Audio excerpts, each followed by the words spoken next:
Okay, let's work with this.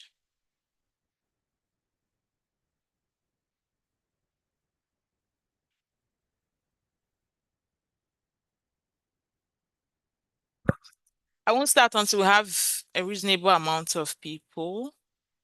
Good evening, everyone. Go, go, go, go, go. So we have just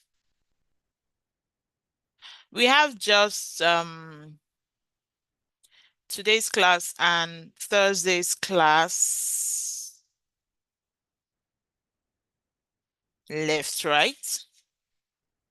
So we are almost at the finish line. I'm just excited for you guys, right?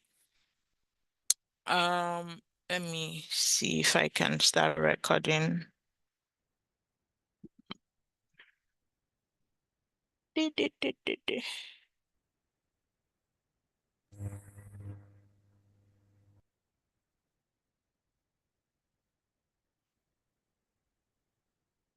We actually have a lot to do, so I wouldn't want us to spend so much time doing what we shouldn't be doing.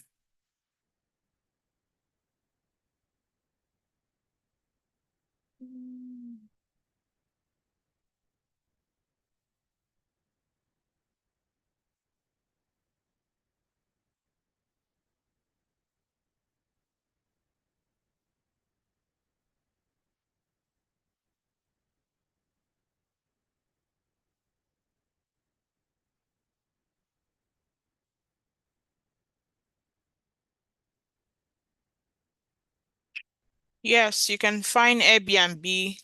Yeah, I'm trying to set up to record, right? You can find Airbnb jobs on Upwork. You can find by pitching, that's reaching out to them one by one, getting their contact and reaching out to them.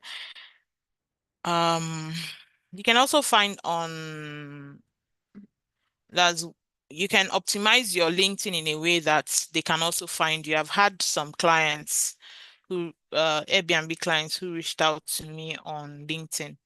That was when my LinkedIn was still reflecting Airbnb, but I took Airbnb out of my LinkedIn because I'm trying to focus on something a bit different. Trying to focus on where is my this thing to record? Okay.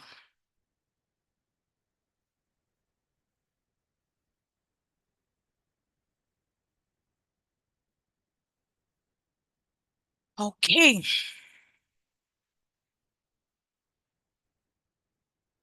Okay, guys, welcome to this is the 14th class, right? So we have just one last class to go. And I believe that it's about time we dealt with freelancing platforms. How do we increase or decrease volume on laptop? Okay, seen it. It is well. Uh, How do I make my portfolio visible on LinkedIn? So if you go on your LinkedIn, you will see a place where they say add website on your contact page. You can put your link to your portfolio there as your website. So when they are going through your page, they can also see, your work. It's following and connecting, same thing. So I think I want to even show you guys this today. Yeah, that's part of what I said I was going to show you guys. So following and connecting are different.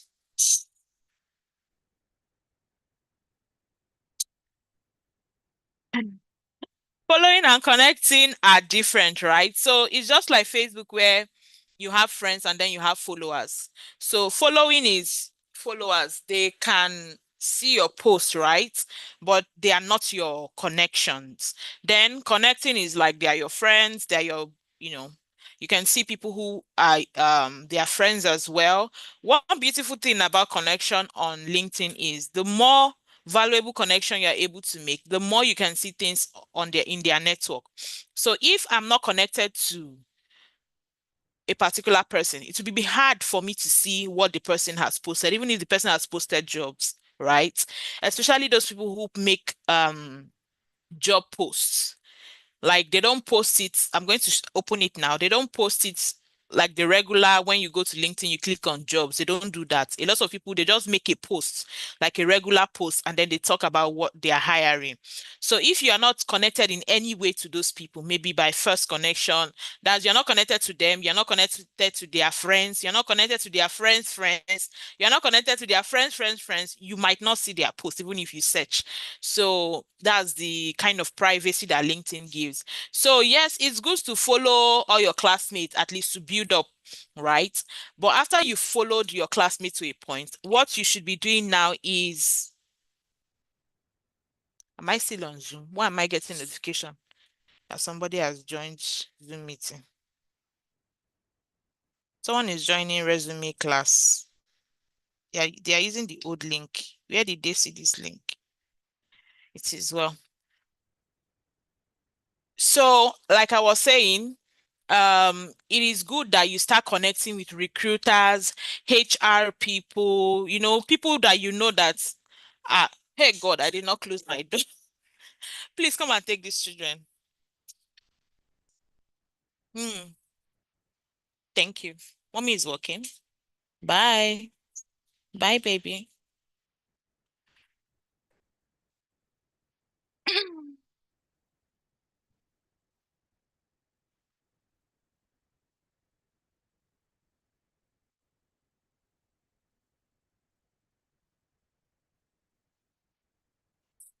Oh, I forgot to lock my door. That is what we see as mothers. They barge in if you don't lock the door. Apologize. So, as I was saying, you need to, as much as it's good that you follow, your classmates, it's also good to start following people in the industry you want to work. So, if you want to work in, let's say, a real estate industry, you are interested in the real estate industry, it means you need to start following real estate companies. You need to start following people who work in real estate. You need to start following HR recruiters that work in real estate so that you can get more of their connections, you can see more of their posts. They will be able to find you. So when they go on the search bar and they search real estate virtual assistants, it is people that are somewhat linked to their connection that will pop up most of the time. So yes, follow your friends, follow your classmates, connect with them, but go on the platform, type real estate companies, follow them. Type HR managers in real estate, follow them, connect with them. If possible, go to their DMs and introduce yourself. It is a jungle. If you know put leg, you miss out. Okay, so I'm going to quickly show us how to is my screen showing. I'm quickly going to show us how to search for jobs on LinkedIn, a different way to search for job. Good, good, good. Okay, I'm on the right place on LinkedIn. So Mr. Sam showed us the regular way, right? Where you just go to LinkedIn, go on the job bar, click on it, and search for jobs. But there's also a hidden way to search for jobs on LinkedIn. So some HR, even Mr. Sam did that today. He made a post. Not he didn't go and click on this job stuff here. Can you see my LinkedIn? Can you guys see my LinkedIn? Let me know if you can. Okay. So he did not just post the jobs in this job where the jobs on this place are those ones that people officially tell LinkedIn, okay, I'm hiring. No. uh He didn't even post it there. He posted it like a normal post. So a lot of people will miss it if they are not his connection or if they don't search manually. So how do you do that? You come to your search bar here, you click on it, you can type whatever role you are looking for. So if you're looking for virtual assistants, you can say virtual assistant and hiring. They call it the Boolean search. So you search virtual assistant and hiring, and then you choose posts. So it means I want to see all the posts that people made about hiring and virtual assistant. If you want to put whatever industry you are interested in, you can put and hiring or and I'm hiring, so that they will bring up posts that have these two statements or these two words together. So once it brings out the posts, you can now start scrolling down and okay, you can see now this person says virtual assistant, remote job opportunity. If they made it as a post, not as official posting on LinkedIn as a job. They just made it normal, just like you're making a Facebook post. That's the same way they made a LinkedIn post. You can see this one was posted 2 weeks ago. Of course, the earlier you apply, the better. Applying for a job that was posted a month ago, except you just want to send your CV so that they can see it. Okay, you can see. My voice is low. Did I reduce my volume? Let me see. My stuff is 100.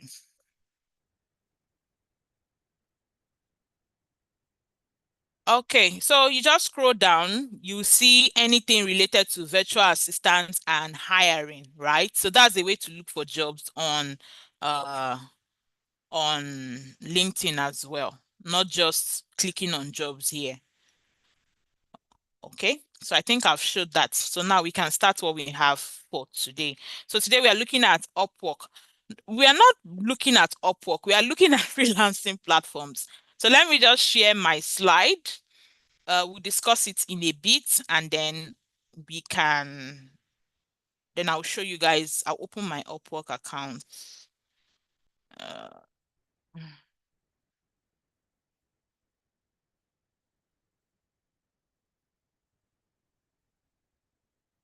Let me know when you can see my screen, my slide.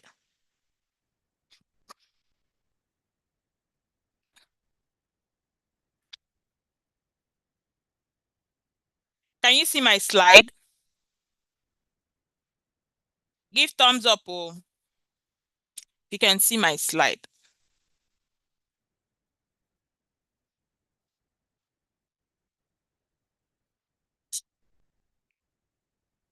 Okay, thank you. So, yes, we are teaching Upwork, right? But Upwork is not the only platform where you can get jobs. In fact, I always tell our students, my main jobs were not gotten on Upwork.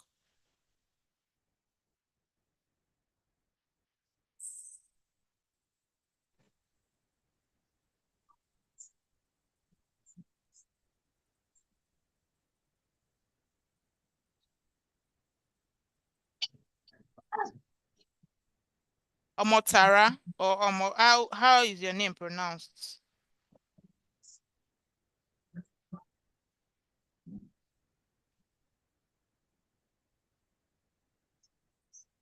Okay. So my main jobs, my full-time jobs were not gotten on Upwork because I'm a very stingy person. I don't like Upwork taking my 10%. So I got my major jobs off the platform. But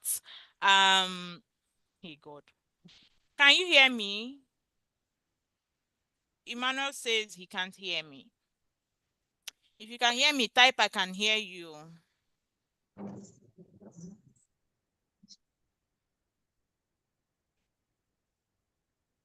So it's probably their network, right? Okay. Emmanuel, why are you raising up your hand?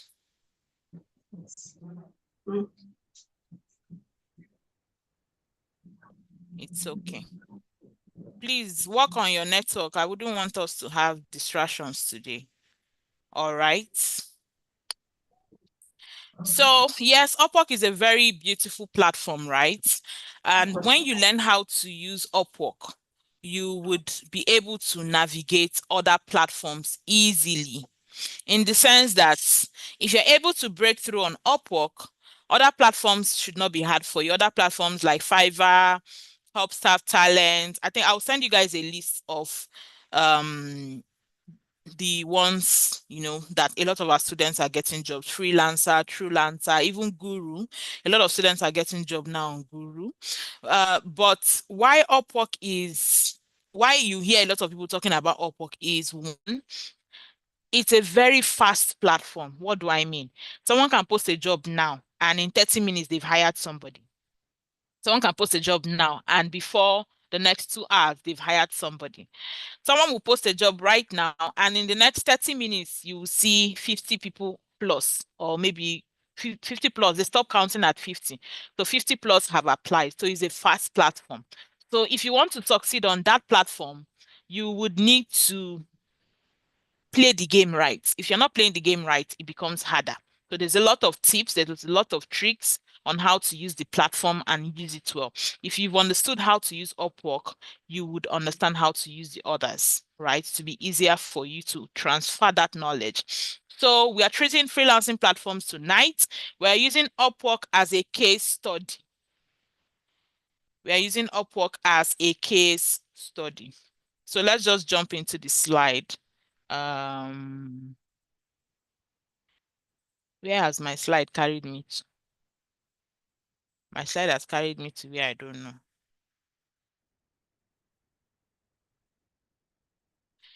Tit, tit, tit, tit, tit, tit. Okay.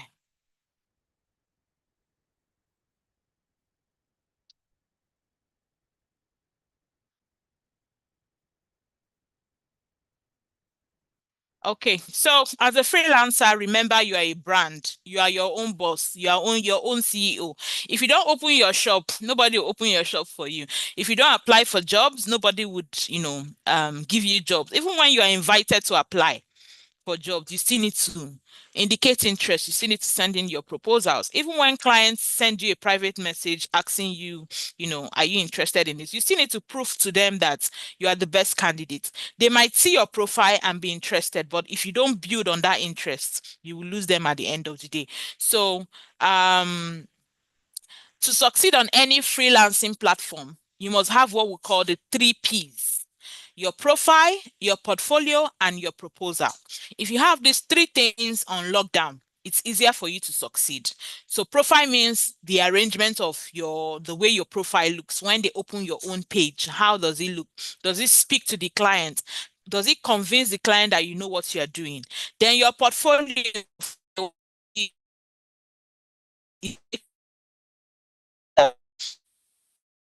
then cover letter explaining to them why you are the best person for the job, explaining why they should pick you, telling them how you've done things like this in the past, giving them, samples that you've done that is related to what they were looking for, just to make them know that, okay, this is the best person for me. Okay. So if you have these 3 things locked, a lot of freelancers have problems with profile and proposal most of the time. Portfolio is easier to do because you can just do it and it's there, or you can even get someone to do it for you. There are people who you can pay, they do it for you. If you don't want to do it yourself, that one is your cup of tea. But profile is something that you need to keep working on almost every week. Just the way you have a shop, an offline shop, you open your shop today.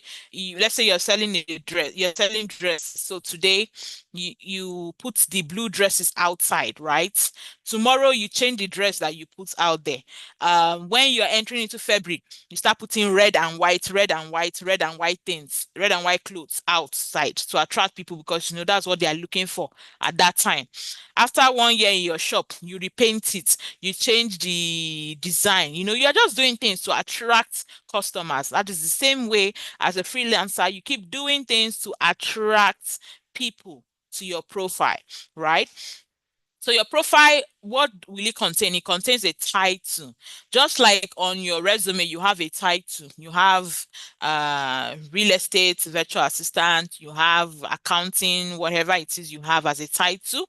On the freelancing platforms, you can also put those titles, but you can try to give it some flair. You see some people write rockstar virtual assistant. You see some people write customer oriented customer service rep.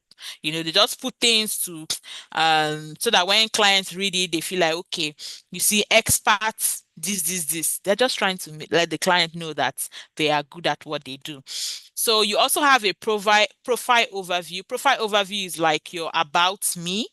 So when you're writing about me, of course, you're not going to be writing um my name is this. I am 29 years old. I live in Onitsha. I have three children. No, that is not about me. You should be writing about you in relation to what clients are looking for. So if you say you are a this, should be talking about, how you provide those services, what tools you use, just talking about you in relations to the service that you provide. All right. And then you have your profile picture, very important because when they are scrolling through different freelancers, your picture might be what will attract them to you. Then summary of your past work experience. So you need to put past work experience. If you don't have past work experience, you can use career crafters and just write that you worked as a blah blah blah. If you like, go and put you worked as a doctor. You will tell them how you are providing your doctoral services. So it has to be something related to, what we do here. Uh, just something to show that you have worked somewhere. You need to write about your educational background. So your educational background could be if you have a higher education, you can write it. If you don't, you can just fill it up with your certificates that you've done, online courses, all of that, that is related to what you are doing. Um, Funny story, I'm not trying to bring out anybody's nyash, but today someone sent me I think their resume or something, and I was going through it and I saw that they put all the certifications they've gotten, including the one they got from a pastoral school. And I mean, if you're applying for a job in a church, it makes sense to put that. If you're applying for a job that is in a religious organization, it makes sense to put that. But if you're applying for a job as something that is not related to that. That's why it is called resume. Resume means you're only putting things that is related to that particular job you're applying for. CV is the one you can now put everything you have ever done in your life. But resume, it is only things that are relevant to that job you're applying for. That's the same way on your Upwork, you put those things. So if you have degree, if you have diploma, if you have certifications, you can write them.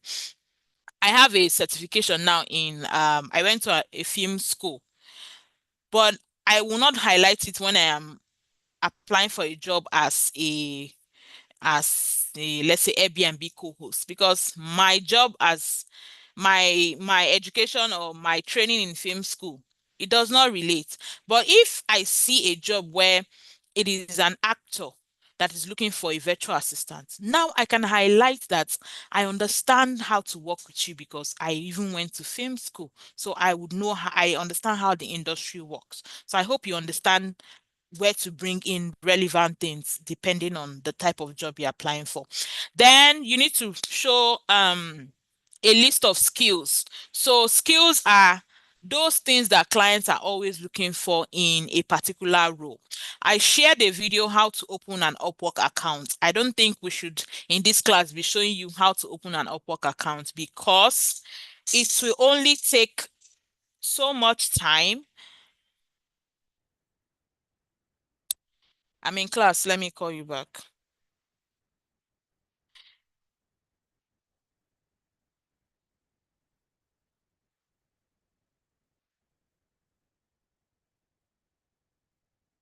So when clients are looking to hire somebody, let's say they're looking to hire someone in as a customer service rep, the skills that you'll be looking out for would be things like communication skills, things like phone chat support, problem solving skills. So you can see each, depending on your niche, that is what will determine your skills. That is what we project the skills that you are supposed to show to potential clients.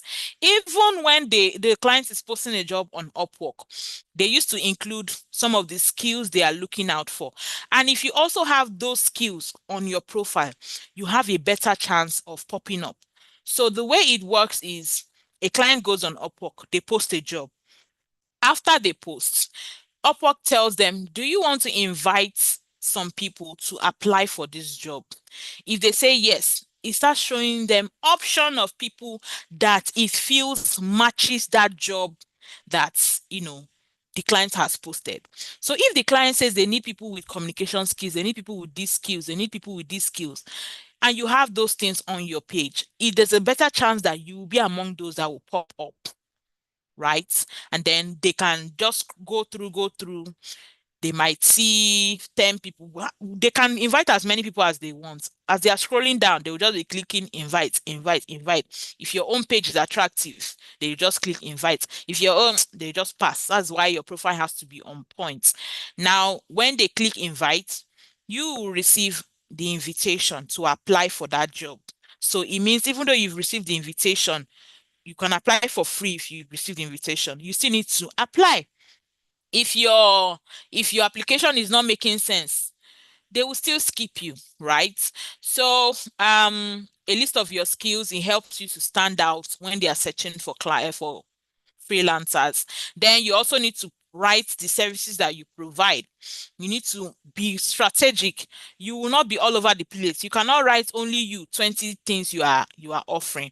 You have to there's even a way we do it. So Upwork understands that everybody has different skills and different talents, and some people are jack of all trades. So you can only have one Upwork account. If you've opened one in the past, don't open another one again. Go and log into that one and edit it and update it. You can only have one account. But in one account, you can have what we call one main profile and two specialized profile. What does this mean? Just think of your shop. You have a what's it called? A barbing salon. You have what is that word they call it? Is it multi-gender? You have a barbering salon that caters to both male and female, right? So it's still in your one shop, but let's say you now say this room is for male, this other room is for female, but people are still, going to see what you have as the main on your door. They know, okay, this is a salon that caters to both male and female. When they come in, they can see the female side, they can see the male side. Upwork gives you that chance to do all that. So, what are some tips when you are creating your Upwork profile? Make sure you are providing correct, authentic personal data. Women have these issues a lot. You are born when your father gave birth to you or your mother gave birth to you, they gave you the name Joy Solomon. It is Joy Solomon that is on your NIN. It is Joy Solomon that is on your BVN. It is Joy Solomon that is on all your ID card and all your certificates. Then when you want to open Upwork account because you are married now, you are Joy Peter. You are married now. You go and open Upwork accounts with Joy Peter. That's a problem because you need to provide an ID. So only use the ID you have to open the name on your ID as it is. That's the way you should write it on your Upwork or any freelancing platform at all. Because when you work, they will need to pay you your money, and they cannot pay your money to another account bearing another name. It has to be an account in your name. So when you are providing any information, please be give correct information. You don't need to lie about your location. You don't need to be in Nigeria, then turn on VPN and say you are in the US. Because the day your VPN will mess up and then they realize that you are working with, it could cause a problem. You hear people say Upwork banned my account. Upwork no send your papa. Oh. If you have $10,000 in your Upwork and you violate their rules, they will ban your account. Highest, they will say, okay, within so time, they will give you some of the money or something, but they will ban your account. All the clients you're working with, that could also be a problem, right? So make sure you are providing authentic data. Then before you start applying for jobs, you can try to make sure that your Upwork is up to 100%. So as you are putting things, as you put your name, you put your uh work experience, you put your portfolio, you put your education and all of that, it will be adding up because it's like it will be reading, okay, things that they feel should be on your profile. When they feel you've put enough, they will show you 100%. I'll show you how to, see that. So it's good that you get it up to 100% before you start applying for jobs so that, your profile is really strong. Then from time to time, they will also tell you they will um let you know when they need you to take some tests, like skill tests. They are not hard, like 30 minutes. If you pass, they will add that badge to your profile. All those things helps to make clients feel that okay, this person knows what they are doing. Then build your profile around skills in demand. Now let me explain this. 98% of you that join this training is because you want to make money. Am I right or am I wrong? Let me know in the chat if I am right or I am wrong. 98% of you that join this training is because you want to earn. You want to actually make money, right? I'm not seeing I'm not seeing comments yet. Okay. So that is also why we taught you different skills. If you try Airbnb, you focus on Airbnb for 1 month, you try it, give it, apply for Airbnb jobs, do 2 months, and you are not getting good feedback, or I mean, you are doing the right thing, oh, and you're not getting good feedback. What do? You can try another skill. You can say, okay, let me tilt to whatever. So always do your research to see what clients are always asking for. What clients are always asking for. You can, like I said, on my LinkedIn, I think as a last before let's say the third quarter, on my LinkedIn, I had my Airbnb. I talked about on my title, I wrote that I'm into Airbnb, but I decided to, I took some trainings on customer success end of last year. So I decided to, try my hands on that, right? So I took it out from my LinkedIn, but Airbnb is still on my Upwork. So it's just up to you. Remember, you are your own boss. You are the one that will be trying different things to see if it works for you. All right. So build your profile around skills in demand. If you need to take on more courses, if you need to learn new things, if you need to add more skills to yourself, there's one what's this guy's name? His name is Nonso. Yes, he attended our training last year, and I think he told me he wants to focus on other project management also. So he took another course on project management, and I think he's still in training now. So whatever I mean, do your research. Every year, Upwork posts the skills or the niche that clients are hiring for the most. You can go and read that their report and say, okay, oh, this is the skill that is trending now. Let me go and learn how to do it. Let me see if my head can carry it. If my head carries it, I start, trying my hands. You don't know the one that will work for you, right? Then, of course, on your profile, you should have at least a portfolio, and if possible, a brief video introduction. If possible, you can do a video introduction. Don't use blurry. Don't go and use POS camera and do video introduction. Don't use POS camera and do video introduction. Okay? Don't go and use blurry phones to take pictures, profile pictures. Some of you, I'm seeing your portfolio. You are using picture where you are in the kitchen to put on your portfolio. You don't know that it is eye that we eat first before the mouth. You are putting picture that the background is so messed up. It's like you just stood, let your child carry phone and snap you. You snap, cut off your head, self, and you're using it as a picture. Invest in yourself, right? Invest in yourself. Okay. So I'm seeing the questions, but so that I don't distract us, right? I would need to finish my slide and open Upwork, and then we can take them. So listen, my slide has gone where I don't know again. It's me that pressed something. Okay. So, there's something we always talk about: optimizing, optimizing, optimizing. We say optimize your LinkedIn, optimize your resume, optimize your Upwork. What is optimizing? Optimizing just mean arrange it in a way that we attract clients. Arrange it in a way that clients can find you. Arrange it in a way that when clients find you, they will see what will make them stay. They will see what will make them send you a message. They will see what will make them invite you for the job. They will see what will make them say, okay, this person, I want to get to meet you. That is just what optimizing is. Arrange it in a proper way. So, what are some ways to optimize your Upwork profile? Choose a clear and professional profile picture. Write a compelling headline. Headline, you could, like I said, some people will say experts, this rock star, just find a way. Just be creative with your approach. Write a good profile overview that shows your skills and your experience. List the relevant skills and certifications for that thing, that niche that you have decided to focus on. Highlight your work experience, include examples of successful projects, put you a good portfolio. Like I said, on my Upwork, I think I have four portfolios.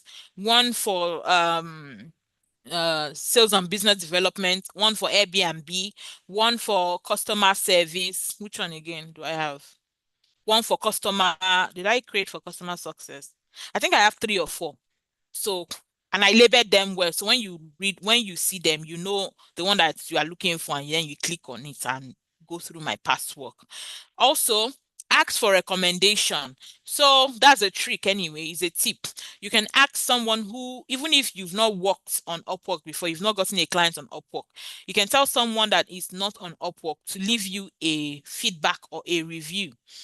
So you just click ask for recommendation, put the person's I think email and LinkedIn, something like that. They will send the person an email to leave you a review. When they leave you a review, they will go through it. If they approve it, it will be on your profile that someone you worked with in the past left you a recommendation. So you can ask your accountability partner or your friend or whoever or your former boss, anybody, but don't be stupid. Don't go and Mr. A and B, A will live for B, B will live for A. It means that you don't have sense. So find a way around it, right? Then take relevant tests. When you need to take those tests, they will inform you. Set a competitive rate. Yesterday, oh my God. Yesterday, I think, yes, yesterday night, I got an invitation for a job on Upwork. It's a full-time job. I saw the job. I say, I don't have time for this. So I went on our community group. We do that a lot. I encourage them to do it a lot. I went on the community group and I was like, I copied the job description and I said, if you can do 60%, because actually the job is the person listed a lot of things. If you can do 60% of this, send me a DM, right? So a few people sent me a DM. I went on their profile because I would not want to give this to someone that will waste it, right? It's not easy to get. So they were sending me their links, about five or so people. I went on their profile and I saw what they have. So it's the person I feel like, okay, this person has stands a better chance. I, referred the person for the job. So now the person will interview instead of me, right? So one person I saw on her Upwork, she put $25 per hour. And I was like, oh my God, you are in Nigeria, where minimum wage is 70, is it 70,000 or is it still 30,000?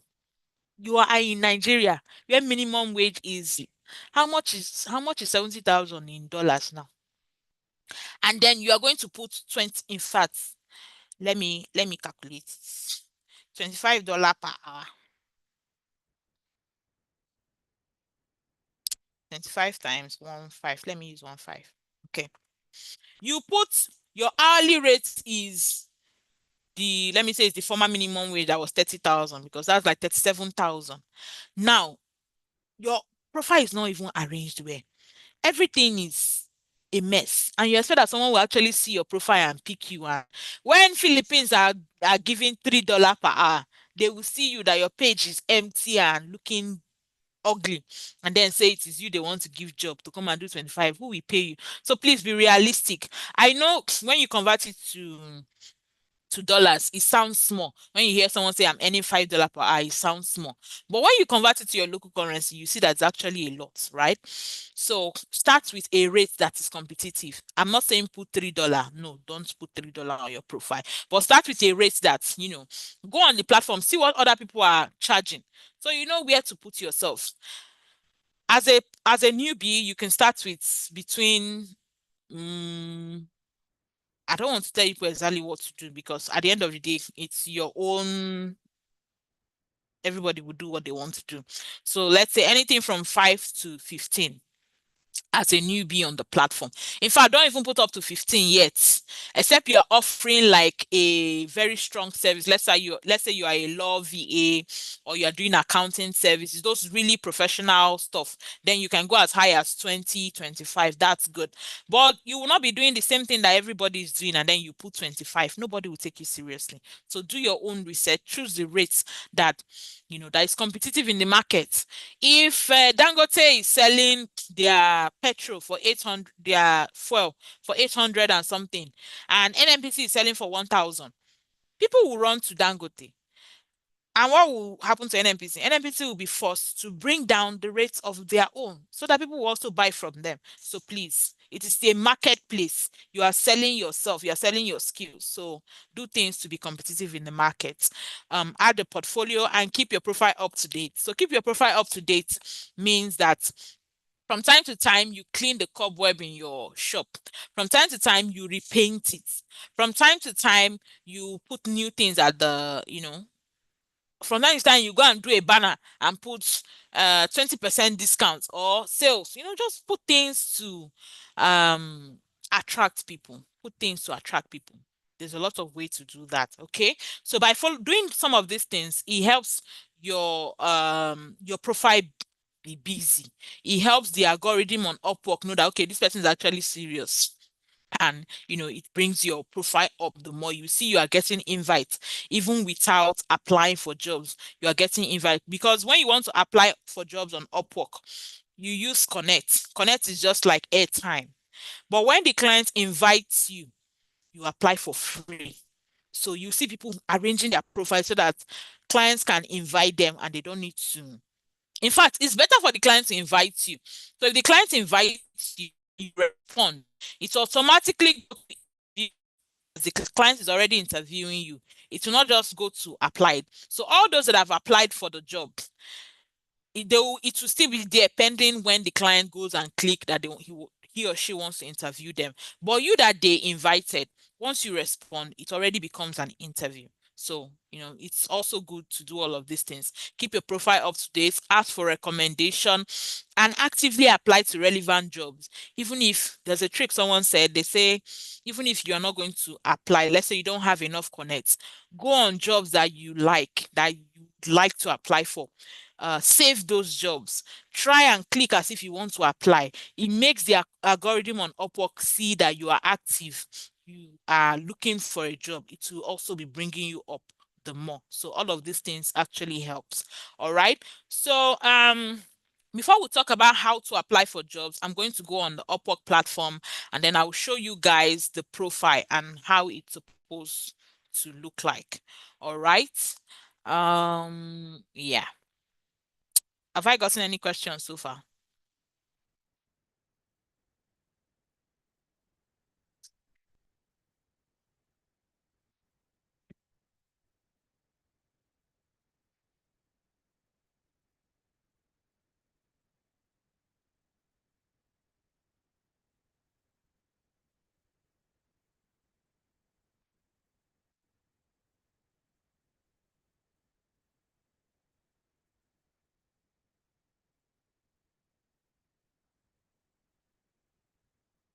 Are there questions? I didn't get the part where you send your portfolio to the Google.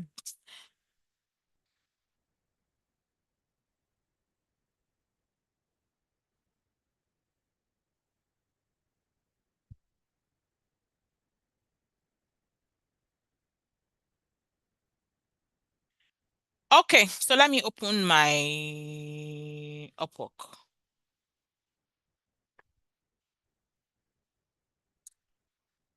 Let me join this meeting in my phone so I can see your messages, your questions.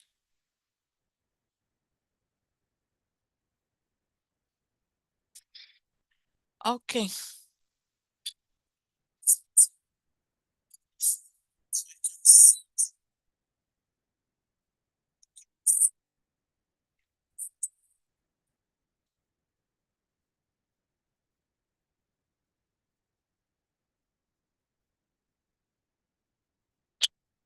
What am I typing?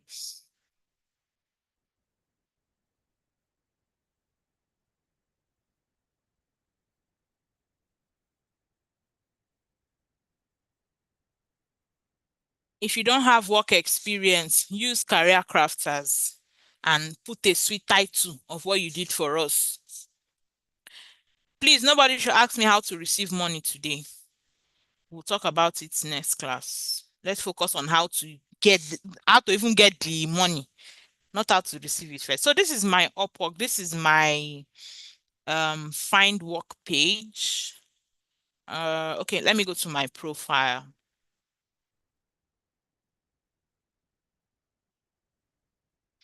So we'll go through the whole profile. You see how it looks like.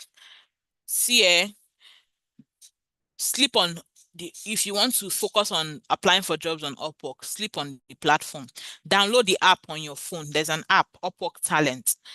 Even when you're registering, you register as a talent, not a client. There's Upwork Talent, there's Upwork Client.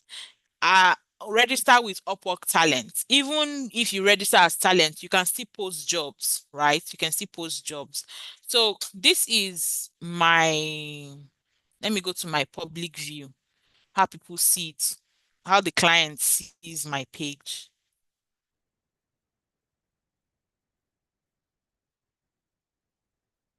So I recently put this e-commerce virtual assistant. I told you guys I want to even try it to just see how that goes. So you can see my name, my location, my local time. This is how clients see it.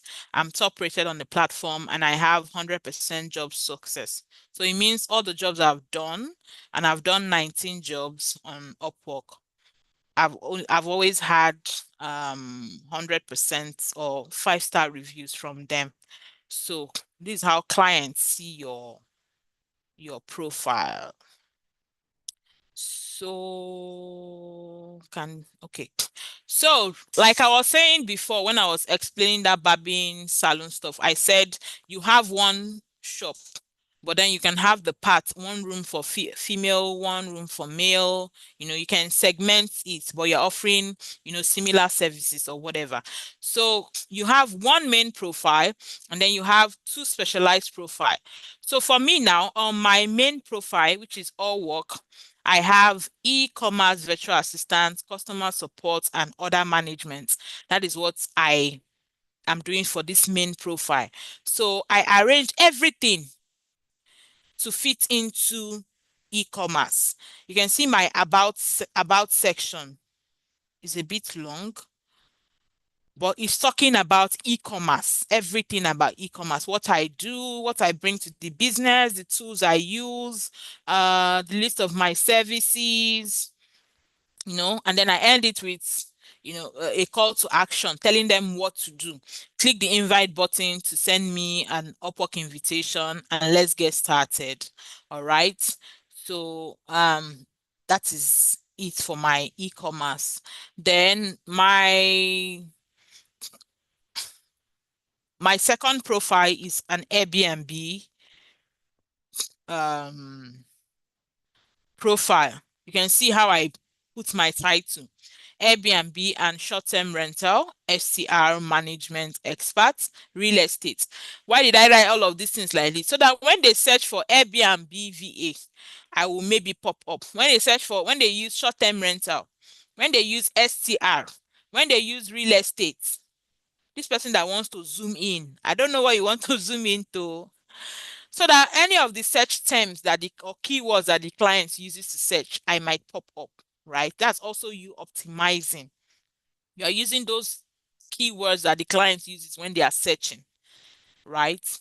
So some people will call it Airbnb, some people will call it short-term rental, some people will just type STR. In fact, some people will write vacation rental. I used to have vacation rental on here. I just removed it, We keep experimenting. Maybe another day I will remove this real estate, I will put another thing, right? Just keep experimenting with different titles. Even with the price, we experiment with the price. I can change this tomorrow to 15. I can change it tomorrow. No, I won't go below 10. I just put whatever price I feel, okay, let me see if it will attract people. Let me see if it will attract people. This e-commerce, you can see I put 10 because I've not done any e-commerce job before. So I want to try it out. So you can also see how I arranged it. The about section, I put, are you struggling to manage your Airbnb or short-term rental property effectively? You're not alone. I start talking about how I can help them. I'm not talking about myself. I have, I'm not just telling them how I have done this, I have done. I'm telling them how I can help them. They don't know you. They don't care about you. They don't give an F about you. The only way they can reach out to you is if they feel like you will bring value to them. If they feel like you will be useful to them. Man is selfish. If they feel like you are the one that will help them, that is the only thing that will make them reach out to you. So I write about my services, I write about the tools I use, and then I give a call to action. If you want to do this, right? Then okay, my third profile is my sales and business development profile. So what I have here now is sales development rep, lead generation, appointment setter. Why is my appointment setter like this? Let me go back to my page because let me go back to the way to my so I can edit. So this is how clients see your page. And these are the things you also need to work on. So your profile picture needs to be really sweet. Your title. In fact, we experiment with profile picture. Tomorrow I can go on Canva and change this my profile picture color to another color to see whether it's bright colors. Our eyes go to bright colors, so I can decide to change my background to another color to see if I will get more invites. I can decide to change the picture entirely to another one to see if it will attract people to send me more invites. We keep doing things to, trying out different things.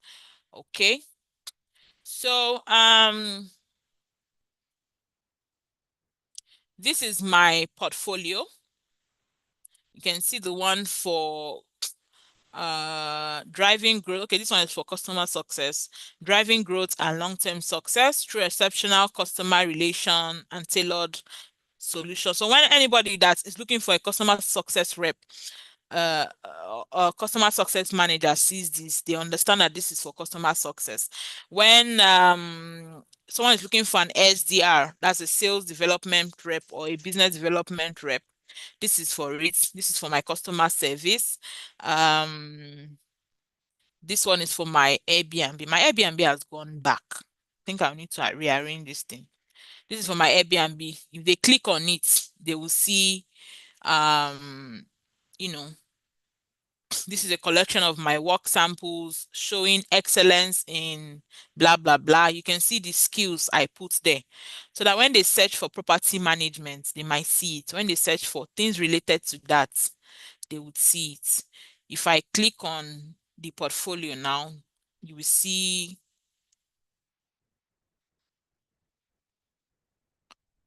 my this is the page one, the next page, my skills and services, and then my past work, right? You can see Airbnb screenshots. That is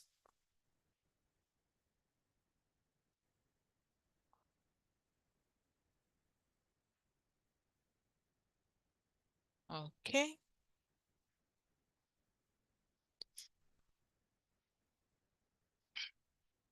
Let me ask them who is writing on my screen. It's tiring. I've even gotten tired of talking about it. Okay, so that's that for portfolio. Let me close my portfolio. Okay. You won't have, if you're a new account, of course, you won't have work history. This one is the jobs I did on Upwork. I have 4 jobs now, in progress. Let's scroll down. Then you see skills. So skills are those things that when the client is searching for, they might, you will pop up. So you can see skills. I put client management, account management, lead generation, relating to the my offerings, the services I'm offering. You will see real estate, you will see property management, you will see lead generation, you will see I added order processing and e-commerce support recently, right? So you can edit them as you like. It should be skills that clients are looking for. That when they make their job post, you will see those skills self written there. You can just take a day and make your research. Look at the jobs that clients are posting. Look at the skills they are always putting in their job post. Add those skills to your profile. It will help you pop up. And the next one is project catalog. Now, this project catalog is another way for you to earn on Upwork. So you can see my own project catalog. I have 3. I have one for you will get personalized administrative support from $45. So it's just like you selling a project. It's just like you saying, okay, I will do this for you. This is how much I will charge. Maybe I have basic and advanced, just okay, let me open one. You can see one for my customer service. This Airbnb own that I did, I've gotten like 2 clients from it. I designed this on Canva. In fact, I just changed the cover picture of this Airbnb own. It used to have my picture. I decided to take out my picture to see if I will get more orders from it. So you can see I created a project just the same way you can create a project on Fiverr. You can see I put 1 day trial for $45, 1 week for $300, 80 hours of work, 1 month for $600, 160 hours of work. I did this so that, to get purchases. So people can just come and buy and, you start doing the work immediately. You don't even need to go. Yeah, sometimes the clients I got through this anyway, I got to speak with them. That's how I got Radley. He just came to, my page. He saw it. He sent me a message, got talking, had the interview. In fact, the interview, I was the one interviewing him.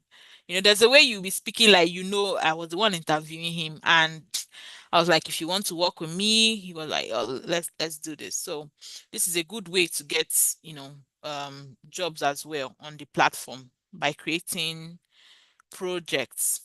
So all those your skills that you have, you can just package it. You can go on the platform and see what other people wrote in their own projects, carve your own, put your prices and post it. All right, so that's projects. All of these are still inside your profile. It's just like your Facebook profile.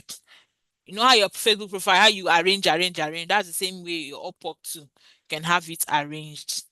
All right, so this is my project. Next thing, testimonial. So testimonial, this is where you can now ask someone, request a new testimonial. So if you click on it, it will take you through the process of requesting. So you fill in the person's LinkedIn, their email, their name, you send them and they can leave you a feedback or a testimonial or a review. If Upwork approves it, it will show in your testimonial side. So even if you've not gotten a job yet on the platform, it's a good thing to do. Then you have certification. So you can see my own certifications on the platform. This Upwork skill certification is the test I did. They gave me the test. I passed it and then they added it to my profile. Upwork skill certification customer service. I got this in 2023. Then you can see other certificates that I have. You can see the ones I put the ones relevant to what I'm applying, what I am looking out for. Then after that, you have employment history. If you even look at my employment history, I put career craft as customer success and onboarding manager, blah, blah, blah. What did you do? How long the job? You just write things. A quick one for people that are writing your resume, please always put numbers in your experience. You can see what I have here. Spearheaded onboarding for 50 plus accounts, reducing time to value by 25%. If you are an administrative assistant, you should be writing how you save the CEO 25% of his time. Put numbers. People like to see numbers. You're a customer service rep. I handled 3,000 calls weekly. They like to see numbers. Always add numbers to when you're talking about your experience. And in your experience, don't just talk about what you do, your duties. Don't just talk about how you make call, you do this. Bring it of the angle of your achievements, what you were able to achieve in that role. You can see all the um my employment history that I put. So when clients go through this page now, when they go through this page, they'll be convinced that this person knows what they are doing, and they'll be more inclined to, reach out to me. Other experience, you can put that. So that's the thing, that is the major thing on your page. So your profile picture, your title, your about section, your portfolio, your skills. These skills is very important. Your skills, your certifications, your testimonial. Me, I've not put any testimonial here because I have a lot of past jobs, so that speaks enough for me. But you who's just starting, you need to get testimonials. My certification, employment history, you know. So these are the major things on your page. Remember, if you create the specialized profile, I said Upwork gives you the chance to have only one account, but inside your one account, you can offer 3 different services. So you have what we call one main account or one main profile and 2 specialized profile. So your main profile, they'll just give you the name all work. Then your other 2 specialized profile, the name, they give you options of the name you want to give it. So like my Airbnb own, it is virtual assistant, general virtual assistant. That is the option they gave that makes sense to what I'm doing.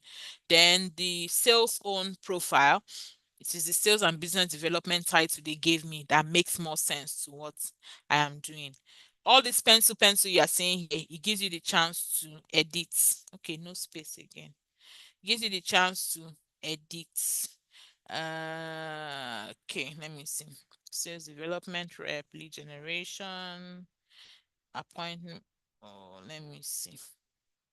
Let me do something. Instagram marketing. Appointment, lead Instagram. Okay, let me leave that.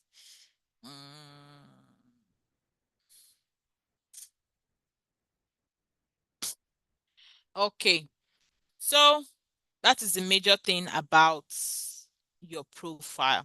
You can put video introduction. So you can make a video, host the video on YouTube and put the link here.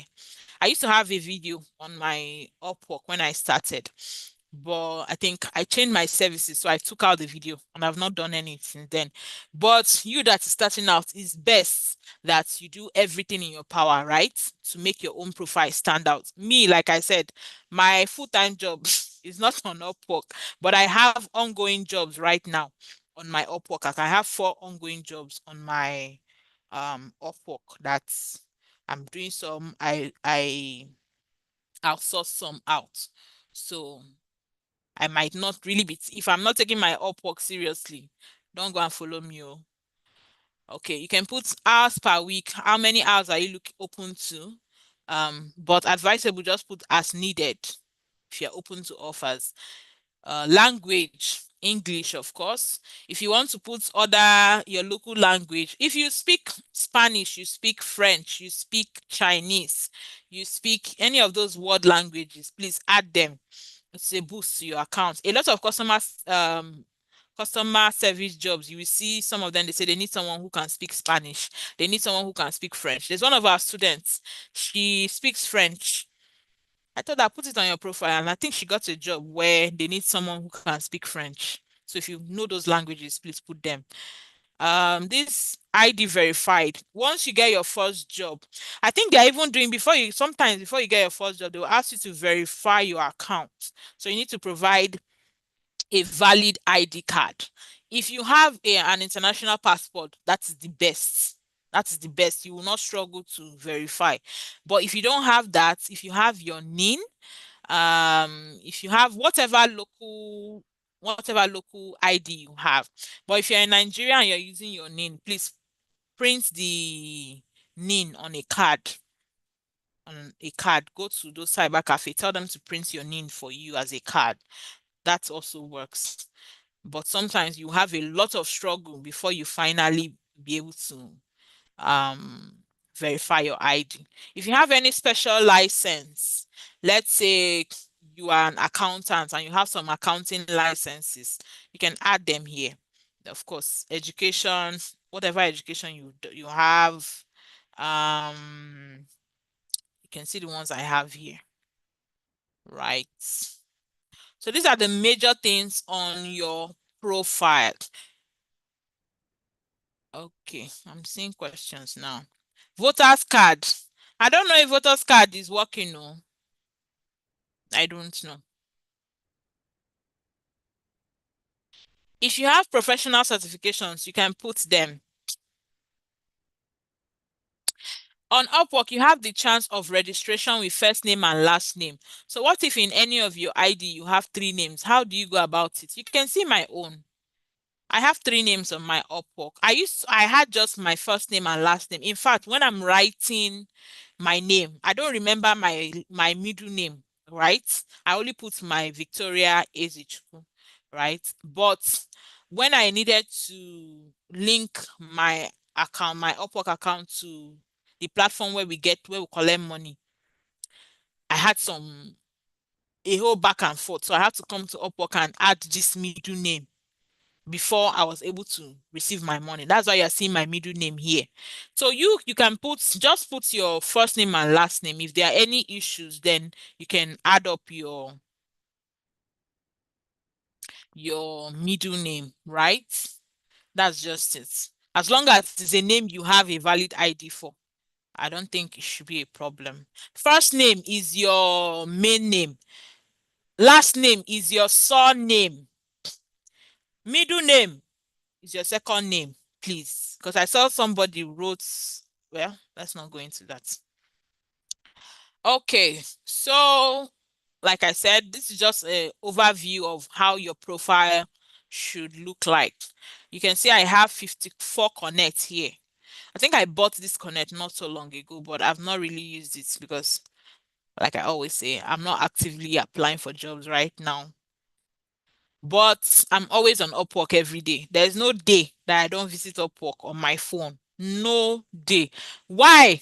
I am warming up the algorithm so they know that I'm active and I'll be getting invitations. I am, checking for things, checking for tips for our students so they can see what is happening. I am checking what is the latest, right? What is Connect? Connect is just like your airtime, the way you recharge your phone to make call or you buy data to be able to use the internet. That is the same way on Upwork. You have to buy, yes, you have to buy with money, not naira. You have to buy with dollar.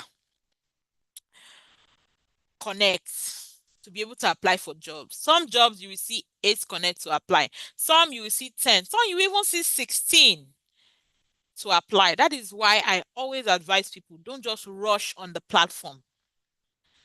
If you've opened an account some months ago or years ago, you might see connect. You see because they give 10 every month for free. So you accumulate for 1 year. After 1 year, they will take it away. So you make sure that your profile is up to date. If you buy, is it guaranteed? Is what guaranteed? That you will get job. If you load your phone and you call somebody, and let's say you are calling someone to tell the person to help you and do something, and then you call and the person pick the call, and then you beg the person, help me and do this, the person refuse. As your money now gone, it has gone. Yes. If you use the connect and apply for jobs and you don't get the job, it has gone. That's why I said don't waste what you have. If you're going to focus on Upwork, make sure that your profile is very strong. There are free platforms though. There are free ones. I'll ask the or maybe I'll just give you guys a link to join the group this night. There are free platforms that a lot of our students are actually using. You see LinkedIn, a lot of people are dying there. If you don't have the money, to be buying Connect, focus on those free ones. If you have the money to invest, it's an investment. If you have the money to, go ahead.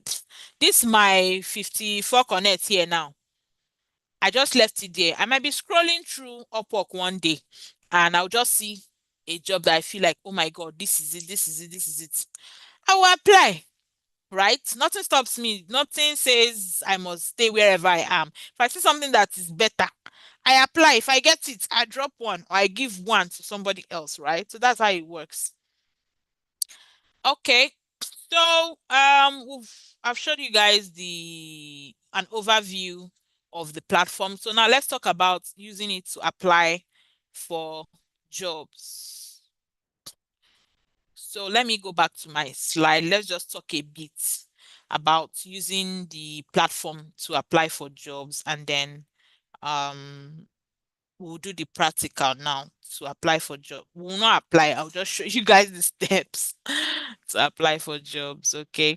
So how to apply for jobs? How to apply for jobs. When you come on the platform, after you've arranged your profile, you go on the platform, you search.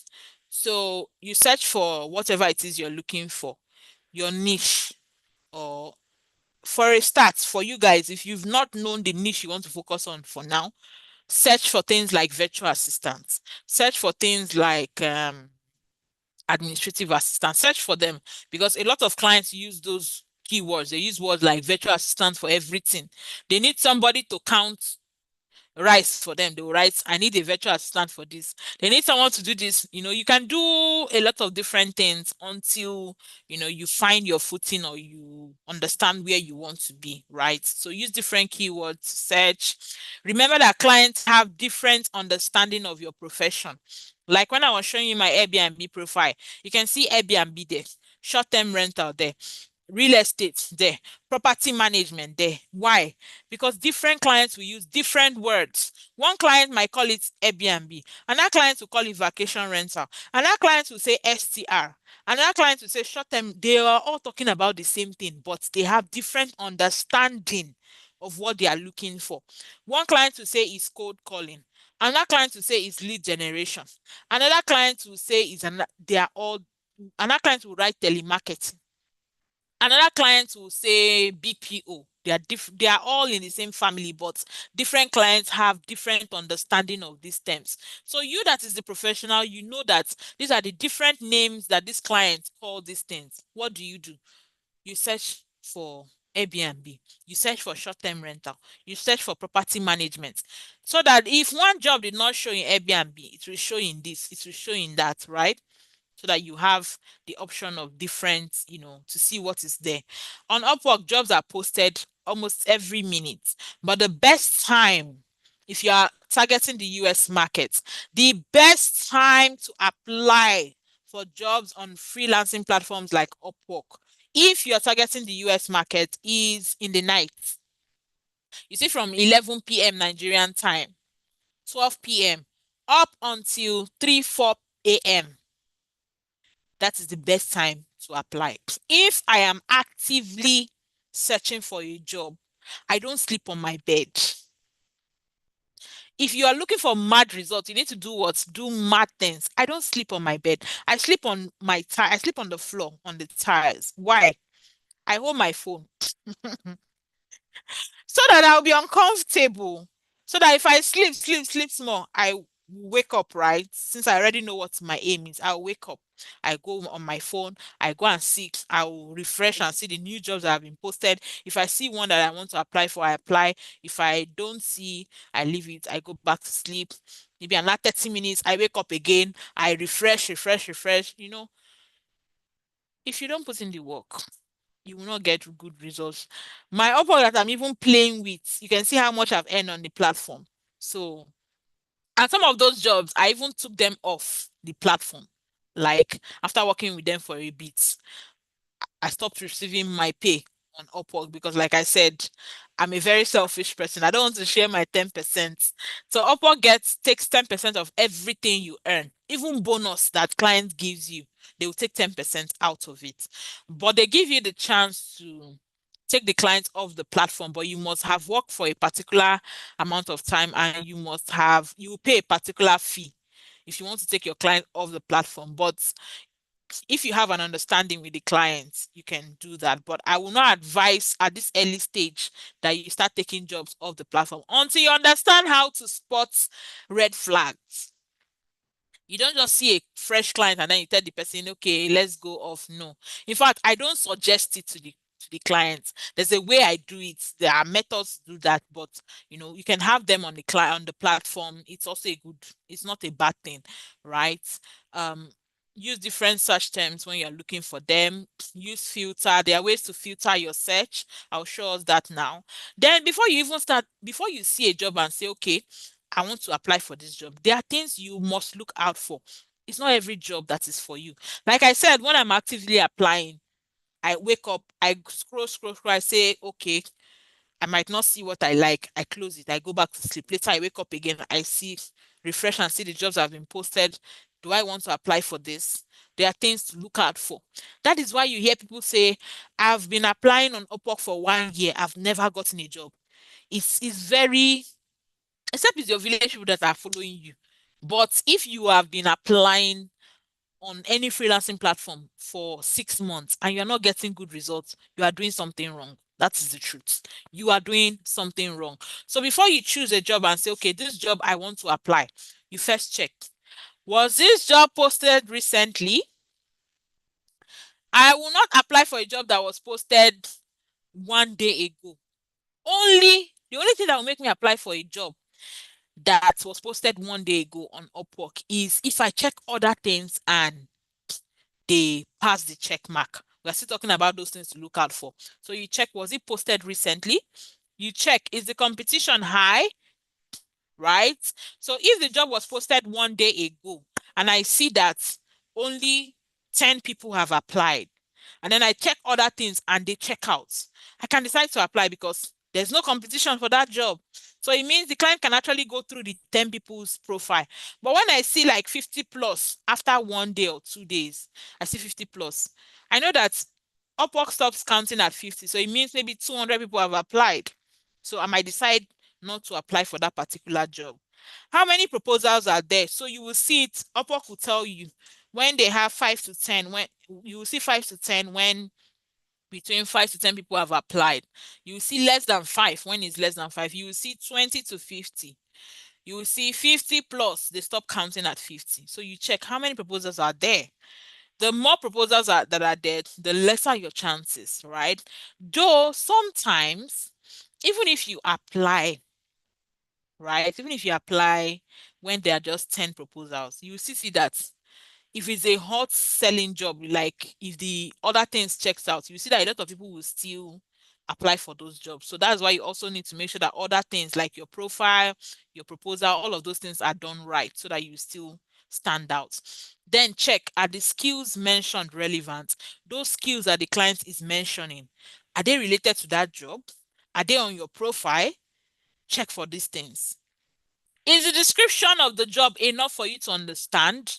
Some There are scam jobs on every platform, even on LinkedIn. There are scam jobs. There are scam jobs on Upwork, but it takes a trained eye to spot them.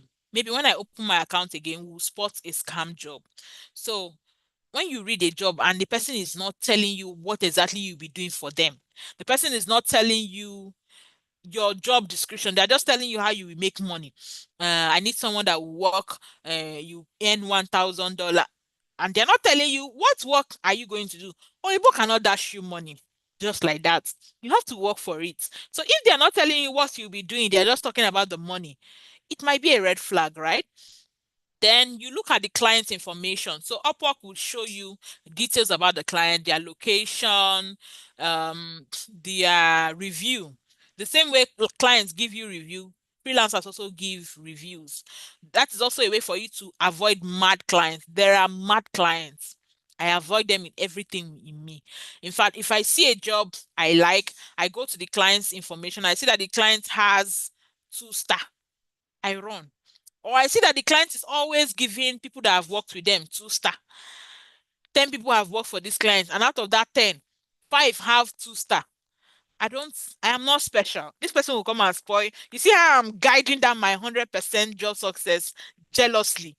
I see you are giving people bad reviews. I will run away from you, even if you're paying very well, right? So look at all of these things. Check the hire rate. So there's something we call hire rate. If a client has posted 5 jobs and they've only hired for one, so they count it like 100%. So um it means the person will have a higher rate of 20% because they posted 5 jobs and they did not hire for 4 out of these jobs. They only hired for one. So it means 4 other jobs were closed without them hiring. And people used Connect, used money to apply.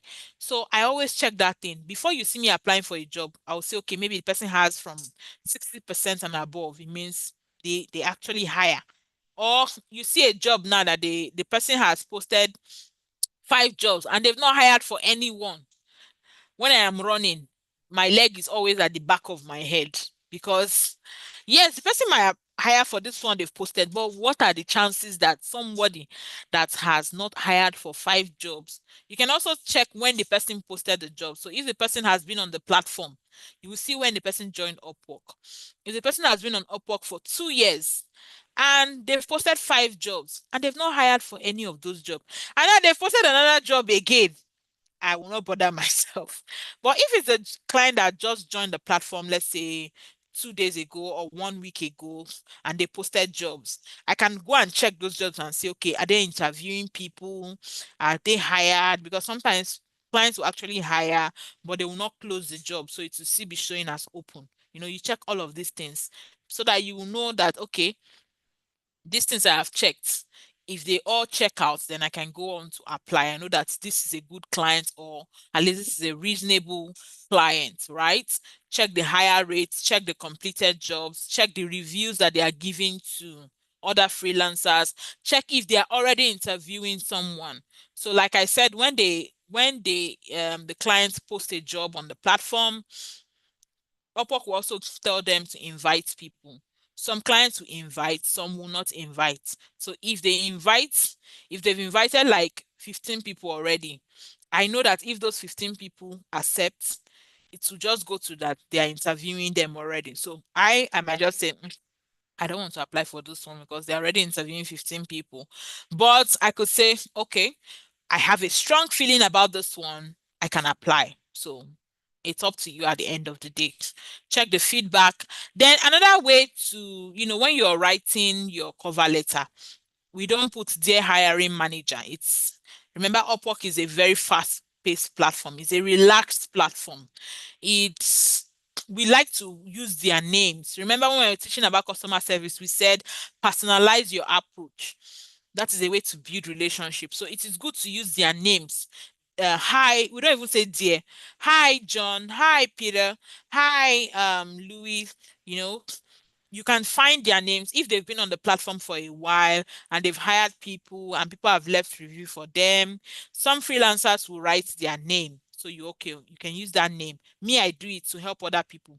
When I'm leaving a review for the clients, I just write, okay, John was a this, Peter was a this. So that when that client posts a job again, people can see those reviews and they can use it to get the person's name and add it to their cover letter when they are writing. It just makes it more personalized. Okay, so how then do you write proposal? You've been hearing proposal, proposal.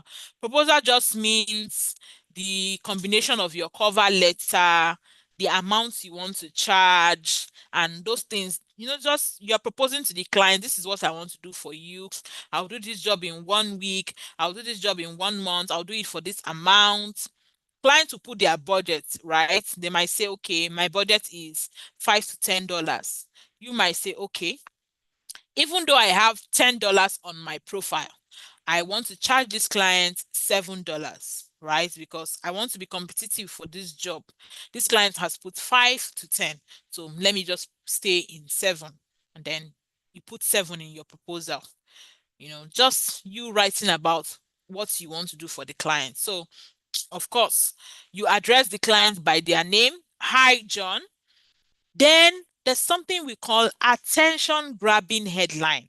See, when you want to write your proposal on Upwork, if you go and start writing, hi, I saw this job, I love the job, I want to apply to the job, dear hiring manager, I am pleased to apply for this job, like you're writing normal cover letter for Upwork, it does not work. Why does it not work? Now, when 50 of you apply, right? When the client comes on the page to go through all the application, they don't see the full thing you wrote. They will just see your picture, your name, how much you are charging, and then they will see 2 or 3 lines of what you have written. So imagine that's all they see on the list. They see like 10 people, then they go to the next page, they see another 10, just the picture, the name, their your title, how much you're charging, and 2 or 3 lines of what you've written. So it means that your 2 or 3 lines must be something that will grab their attention, that they will have no choice but to click on your own and open to read what you have. That is what we mean by attention grabbing headline. So don't waste your space by writing, I am delighted to apply for this position. I would love to work for you. No, try to find something that will grab their attention fast. There was a time I used to write, hi John, congratulations uh on getting the right person for your job. That was a way to grab their attention. Sometimes I'll write something like, hi John, here is a link to my voice recording. For example, if it's a job that I need to call, here is a link to my voice recording. Please review and let me know if you miss your expectation. Seeing that I know that the person is looking for, maybe the person say we need someone who is pleasant on the phone. I just start with that so that they will be forced to click on my profile and, you know, click on to see what I have, right? You think of something that will grab their attention. I mean, there's a lot you can do. I would send resources to help you guys anyway, but at the end of the day, your creativity has to come to play. Sometimes I would use things like hi, you know, maybe I would even okay, I share that with the community. I would look for that resource again. 5 of my proposals that I sent and I got, interviews. It's not that you will copy. It's just for you to get ideas and inspiration so that you can write yours and also write things to get their attention. Once you get their attention, they click on your own, then they read the rest of the thing you've written. And it also convinces them, they'll click to interview you. So it does not even just stop at that headline, the attention grabbing headline, because one I think her name is Precious. She sent me a message one time. She's in our community. Coach, I've been applying on Upwork. Nobody's even viewing my proposals. I've been applying. My connect wants to finish. Nobody wants to view it. So I had to do, remind her, attention grabbing headline. And then, you know, she put that to work. The next proposal she sent, they opened it. Now, she came to my inbox. Oh my God, coach, they opened it. The client viewed it because you will get notification when the client views your proposal.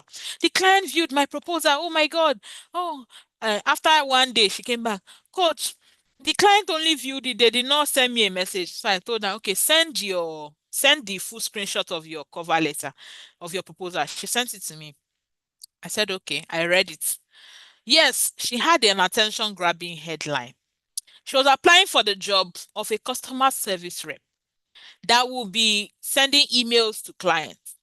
There were lots of grammatical and spelling errors in her work in the remaining place. So I told her, if you are the client with all of these mistakes, will you hire yourself? This is someone that you want to employ to be sending emails to your client, to your customers, and then there are mistakes in their cover letter, first impression. So that is where you lost it. So you did something to grab the client's attention, right? But you did not sustain the attention. And that's where you lost it. So you start with the client's name, you use a attention grabbing headline, something that will make them click on your proposal. Be creative and think from the client's perspective. Then you can go in with examples of your work. Like, let's say you're applying for a lead generation role.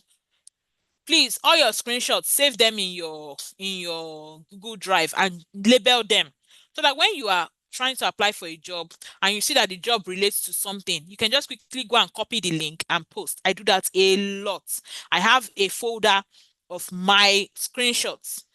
So if I just see a job, they say, okay, it's customer service, I just go to my folder, copy the link. Please remember to give viewer access. Copy the link. If it's a voice recording, if it's a screenshot of a CRM, if it is a screenshot of whatever, right? I will just take something that I feel is related to what the client is looking for and say, here is a this, or I have done this in the past. Here is a screenshot of a similar task I did for a client that did this. You're just trying to let them know that it is you and nobody else. Then use keywords. So keywords are those things that clients use to, search. So if you see that the person is asking for communication skills in their job post, they are emphasizing on, we want somebody who is friendly. It means that your cover letter should be friendly. They should be able to read it and say, okay, this person is friendly. They say we need somebody who pays attention to detail. Then in your cover letter, there are lots of mistakes. It means you're not paying attention to detail.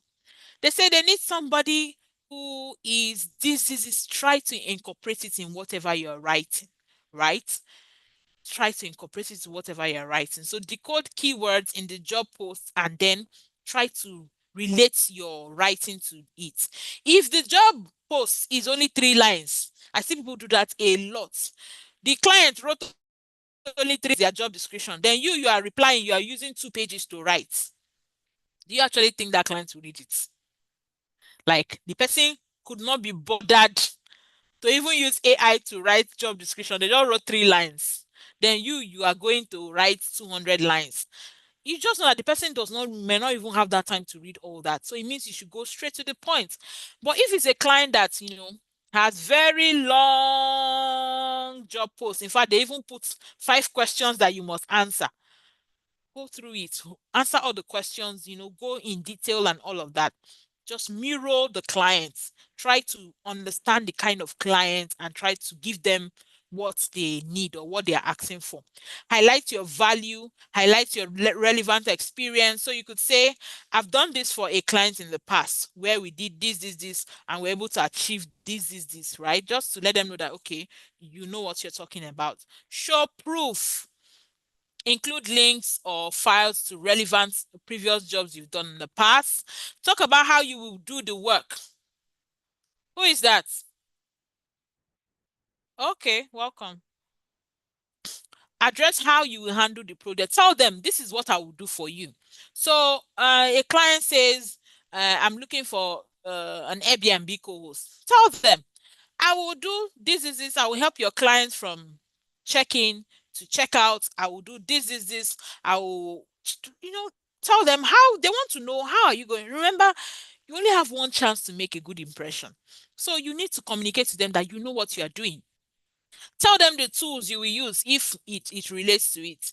Tell them, okay, I'm going to use CRM.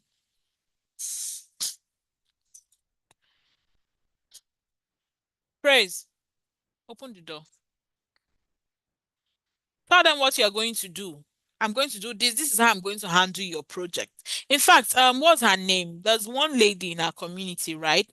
The client hired her without interview. She just sent in her proposal. The client read it. In her proposal, she was outlining everything that, she was going to do for the client. This client read it and was impressed, and straight up hire, no interview. So, that works as well. Then try not to put too much. Try not to make your proposal 100 pages and the client gets bored. Remember, it's not only your own they will read other people's own. So if it looks too long, they might just skim through and move on. Always proofread. That is why Grammarly is important. Always go through your work, always read it through, and be sure that there are no mistakes. Be sure that what you've written makes sense. Mirror the client's style. If the client is brief, you also should be brief. Um, if the client is very detailed, you can be very detailed. Then sound confident. Don't be desperate. Don't be telling them, please help me. My mama this, my mother that, please hire me. I have children. No, nobody cares about you. They care about people that will get their job done. So don't be desperate. Sound confident. Then whatever link you are sending on the platform, remember Upwork is trying to make money, right? So be able to get their 10% of whatever the client is paying you. So they don't want you to take the client off their platform. So they frown against you sharing contact with the client if the client has not hired you. So do not share contact with the client. What is contact?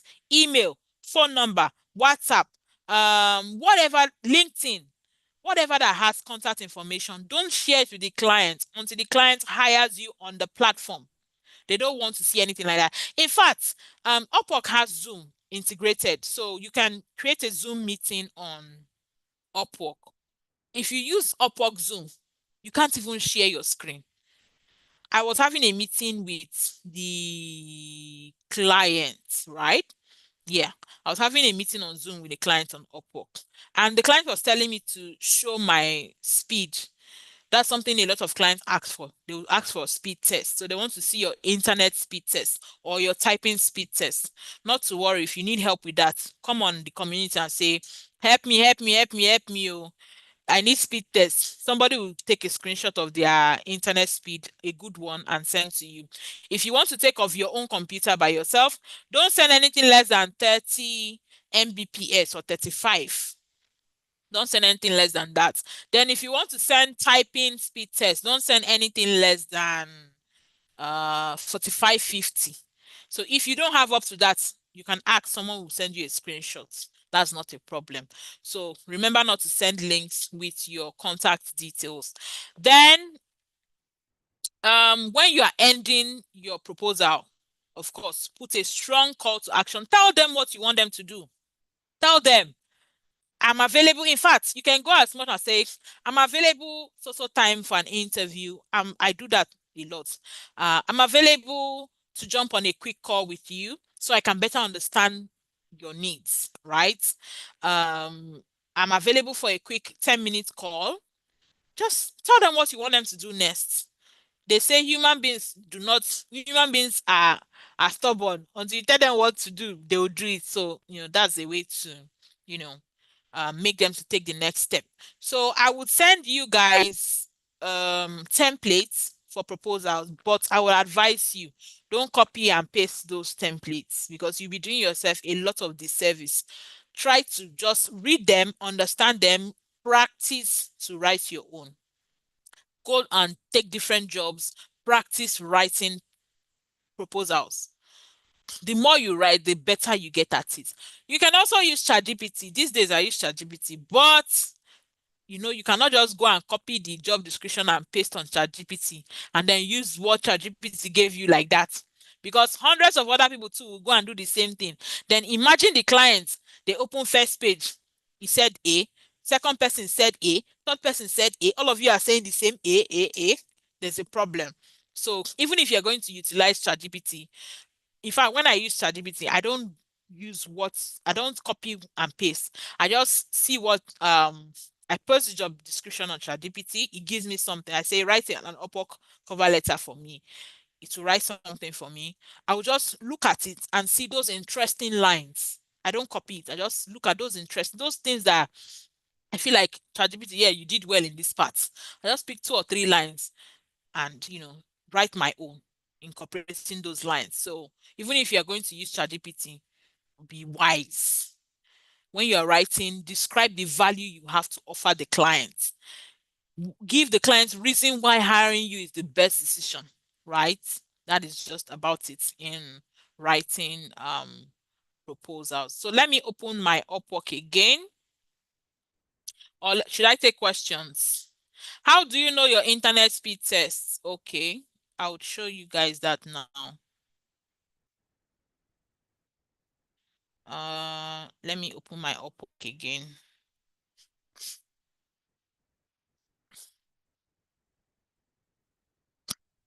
So internet speed test, you just open your browser, speed tests.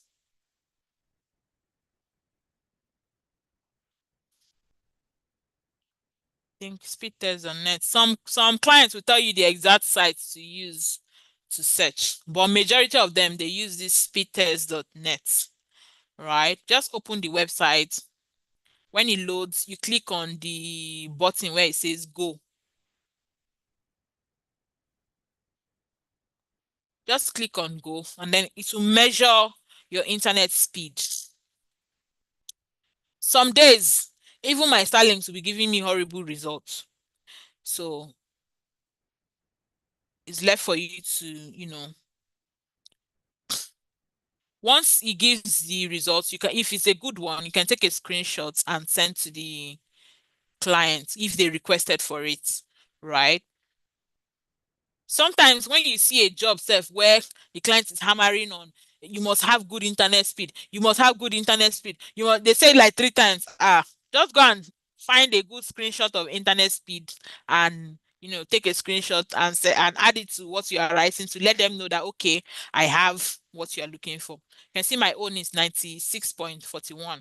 If you have download less than 30 or 35, don't even bother taking screenshots because it's poor.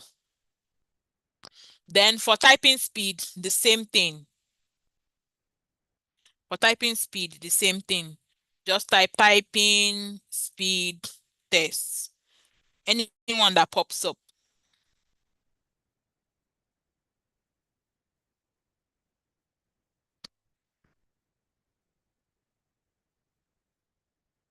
Just choose anyone. It will give you the test. It will tell you what to be typing. You'll be typing after like 60 seconds. It will measure your speed. It will measure your accuracy to give you the results. So if you have less than 45 or 40, please don't even attach it. Okay, let's go back to Upwork now.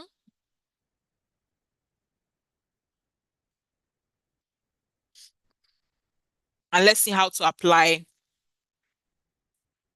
for jobs.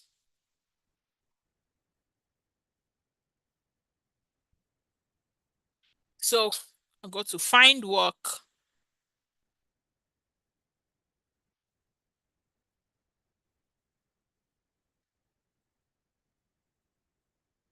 So you can search.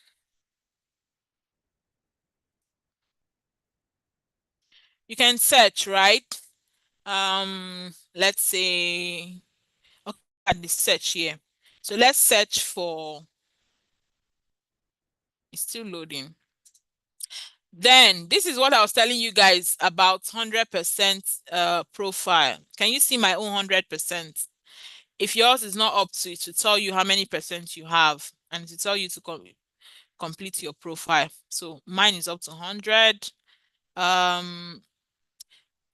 Then this part where it says promote with ad, what it just means is they want to collect more money from you. So they are saying turn on your availability badge. They say they will turn on a badge that tells client that you are available. So if you turn it on, they'll be removing one connect every day. Then also this boosts your profile. You would pay a particular amount of connect for them to put your profile at the top. At least that's what they say it does. But for this availability badge, I've tried it and I did not see the difference. So I you can see mine is turned off. But once in a while, I usually boost my profile, especially when I feel like, okay, I'm looking for something. I could just spend some connect and boost my profile, right? But now it's turned off because I'm not really actively searching. So on the search bar, you can let's just type virtual assistant.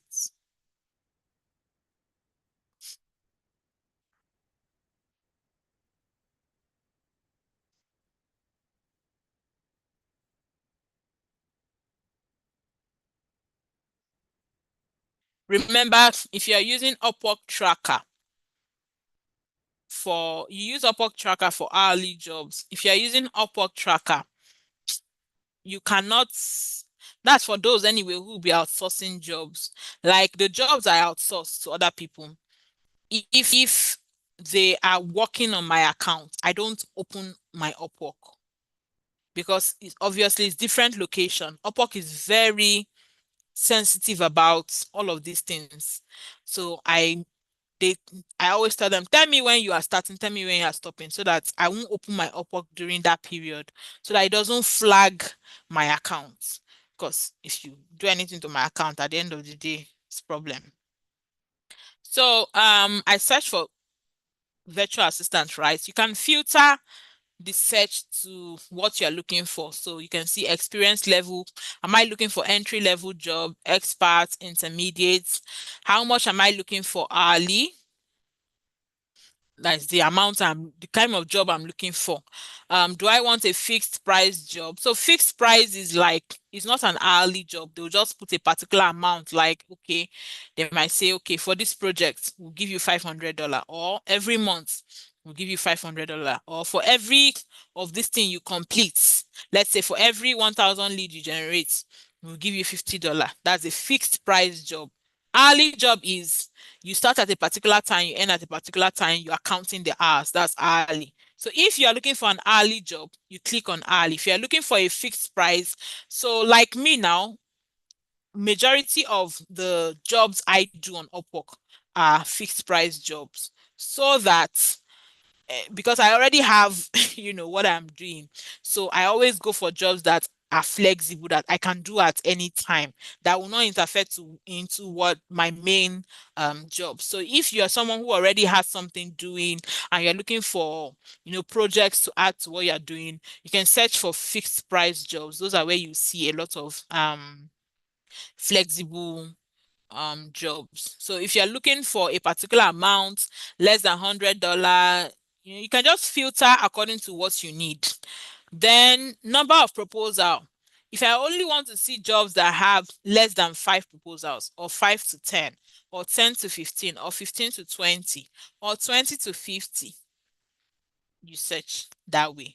Client information. So you can see jobs according to your previous client. So if your previous client has posted a job, you can search for that. It will be easier for you to get the client to hire you again if you worked for them before and you did well. Then you will see payment verified. So payment verified means that the client has put their card on the platform. It means they've put a working card that Upwork can charge.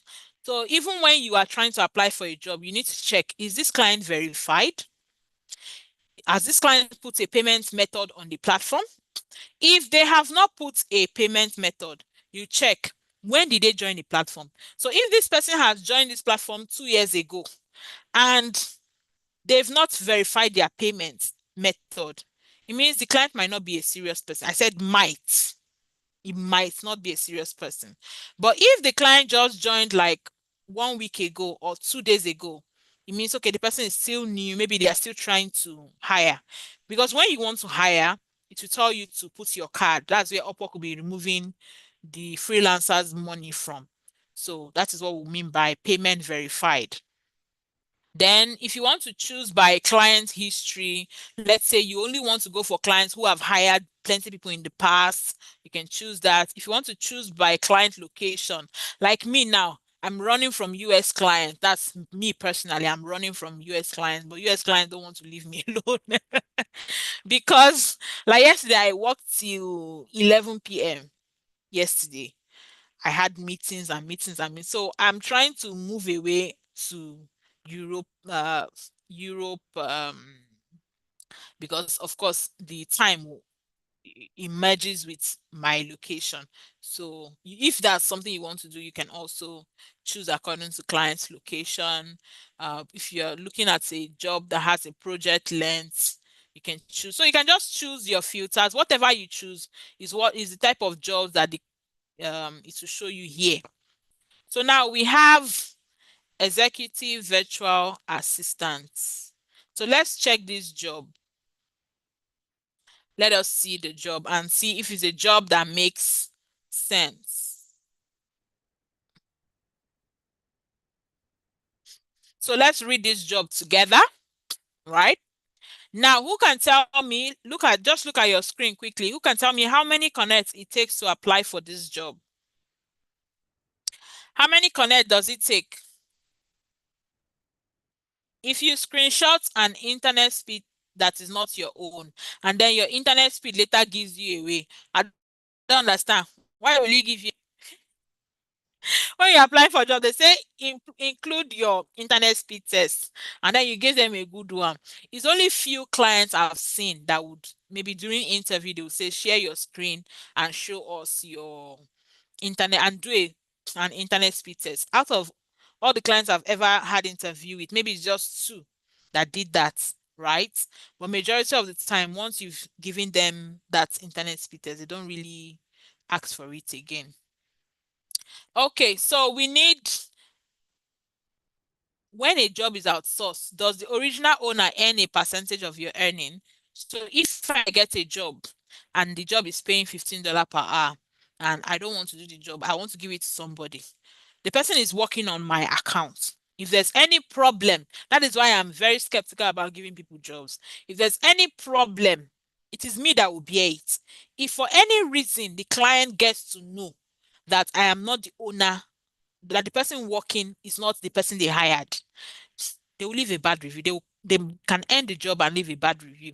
So if you feel like somebody gave you their job because maybe they have more jobs, they gave you their job, you want to push the person away and get it to yourself, and then you go and tell the client, sir, I'm not the original person you hired. Oh, is this person that hired me? The clients, these are people, they don't like all of those rubbish. They will just end the contract and then they will leave a bad review saying, I've seen clients actually leave that review. They'll say, um, the person working on this job is not the person I hired. I've even seen one where the client was like, during the interview, this person spoke good English, but when they were working for me, sending messages or emails to clients, there were lots of grammatical errors. So I don't believe that it is the same person that had this interview that is doing the job. So it's a very dicey situation. That is why people don't like to outsource job except to people they know. And that's why I said make friends, get accountability partners so they know you, so that they will have that trust and feel more comfortable outsourcing their jobs to you. So if I get a job of $15, I want to outsource it because it is my account. Upwork is taking 10%. I might say, okay, I'm willing to give you 60%. Upwork will take 10%, that's 70. Me that has the account that got the job, I will take 30 or I'll take 20. Or I want to leave it for you out of the goodness of my heart or whatever. It's up to you and the person. But Upwork will be paying the owner of the job, right? Okay. So yes, it is 17 connect to apply for the job. I have 54 now, so I still have connect to apply. You can see executive virtual assistant worldwide about the role. So you can see what the client is talking about, what they need. You can see how the person wrote a long description. This one was even written with AI. This job description was written with AI. You will see some people that will write job description with AI and they will tell you, do not use AI when applying for this job. If you use AI, we will know. So they don't want generic cover letters. They want you to use your head and tell them what you would do. So let's look at the information about the client. Can we see about the client by the right corner of my screen? You can see the payment method verified, phone number verified. You can see that this client has 4.91 star out of 31 reviews. That's a good one, right? I mean, 31 freelancers have worked for this client and they've left review, and the person has 4.9 out of 5 star. That's a good one. The client is in the United States. You can see their time right now. It's about 5 p.m. where the client is. The client has posted 57 jobs and they have a higher rate of 85%. So it means out of that 57, they hired for 47. They have 10 open jobs now. It's not a bad one to try, right?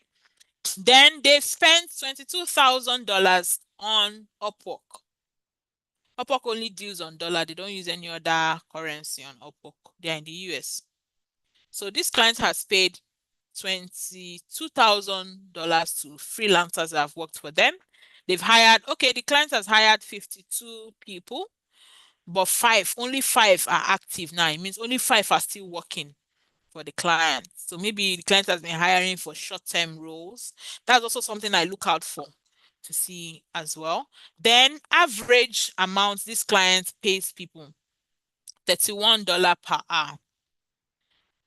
So it's just Upwork doing their calculations, right? Okay.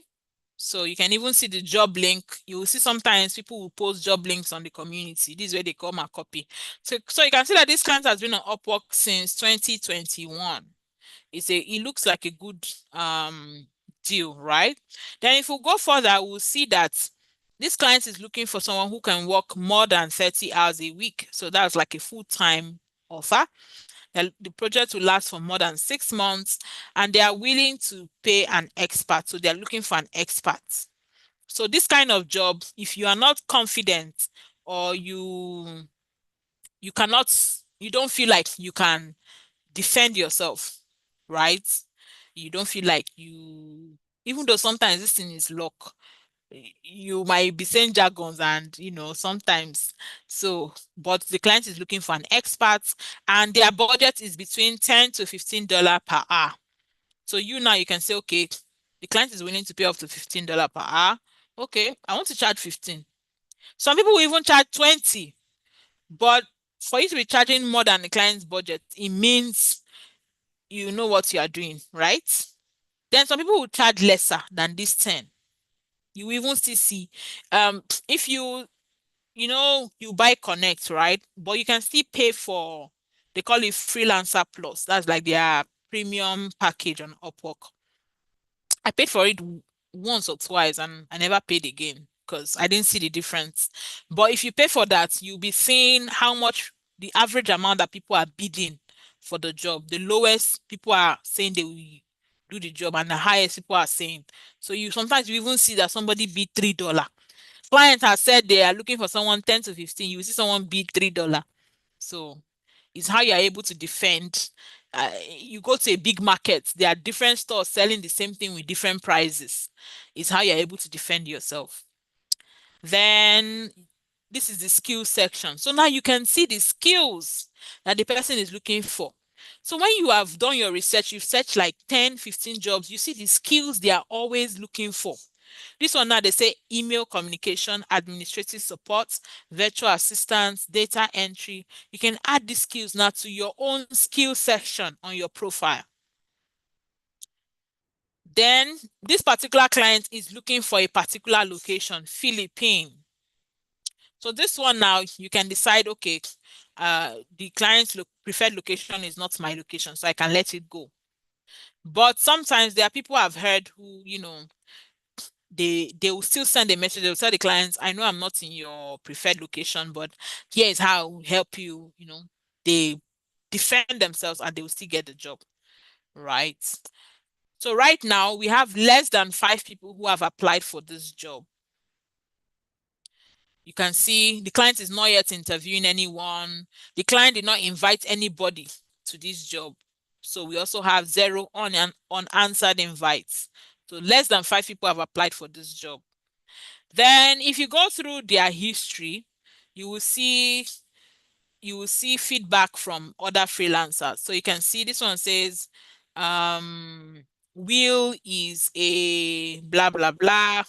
Working with Will has been a fantastic experience. So when you are now writing your cover letter, hi Will, because you've seen that Will is the name of the person hiring.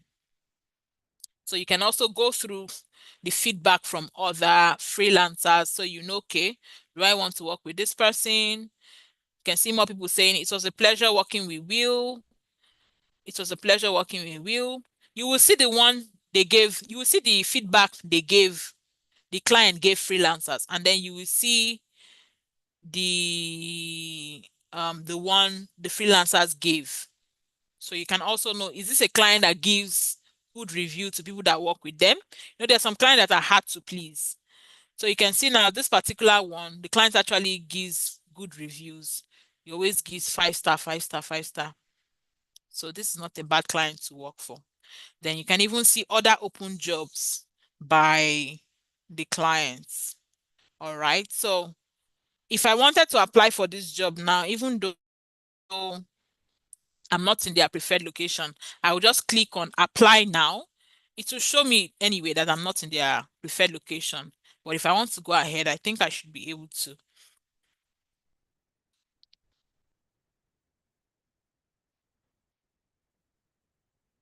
So let's see what it means to write a proposal.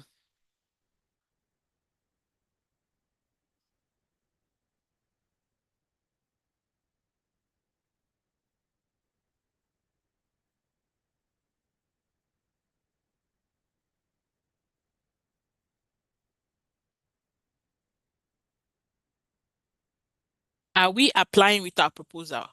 Proposal is just everything you are writing to apply, your cover letter, amount you're going to charge. It's just like you writing a proposal to a client. This is what I will charge you.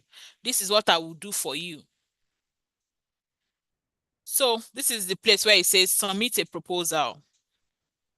Now, remember you have the opportunity of having one main profile and two specialized profiles. So you can create it. So when you want to apply for a job, you can now choose the particular profile you want to use. General profile is your main work or your main profile. And then you can, if you open it or you click on it, you see the other profiles that you have. So you can see mine. So if this was an Airbnb job, I would choose the Airbnb profile. If this was a sales job, I would choose the sales. If this was whatever profile that is relating to the job I want to apply for, I use it to apply. So when the client is seeing it, they'll be seeing the about me for that niche. They'll be seeing the portfolio for that niche. Everything I've written for that niche is what they will be seeing for that application. But if they still want to check my full profile, they can still see so. Okay, so let me just choose the profile I want to use. I've chosen that. Now, let me go down. So now they ask you, what is the rate you'd like to bid for this job? Remember, the client says their budget is $10 to $15 per hour. My profile is saying $10 per hour. I can decide to put 15 here. Whatever I've written on my profile does not count when I'm applying. Right? It does is what you put, what you typed here that the clients will see that you are charging. Except maybe they go onto your profile and then they will see the amount that is there. So people like me now, the $10 on my profile, I put it there to attract people. So when I see a job that the client budget high, I can work with their budget, right? If I still see a job that the client budget is, is lower than my what is on my profile and I want to do the job, I can still flow with them. So it's up to you. So I can put $15 here. Let me see. $15 per hour. So they are telling you that Upwork will take 10%, which is 1.5.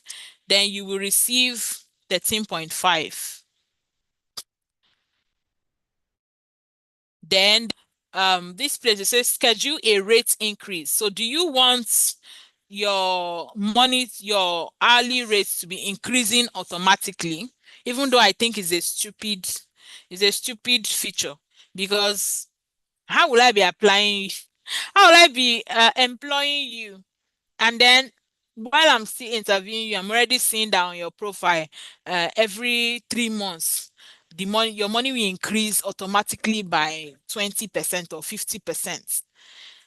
I don't think, well, I don't know if it works for people, but for me, I think of it, I think of the client. I think if I am the client, will I want someone I hire, their money will just be increasing automatically by 20% or by 15% every 3 months or every 1 month? Okay, so this is schedule a rate increase. Maybe it works for some people, maybe the niche that they are, I don't know. So they say, how often do you want a rate increase? Select a frequency.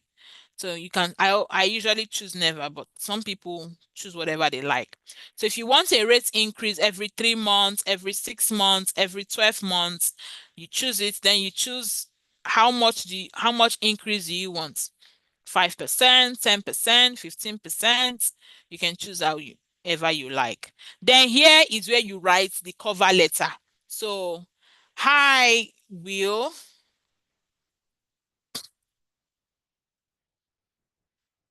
Here is where you write the thing that the client is going to read. After writing hi, whatever their name is, you start with a attention grabbing headline or attention grabbing intro. So like I said, I'll share some resources on that. Even if I write cover letter for you here now, it doesn't change anything because every job is different. Every client is different. The way clients their job description is how client B will write, not how it is. Looking for might be different from what client B is looking for. So it's just for you to get the general idea of how to write a proposal, and then you'll be creative at the end of the day. Here you can attach screenshots of past work. You can attach them as files. Sometimes I attach, sometimes I add the link in the cover letter so that when they are going through the cover letter, they can just easily see things to click and just read or listen, um, you know, but whatever works for you. Then you can also choose things you want the client to see.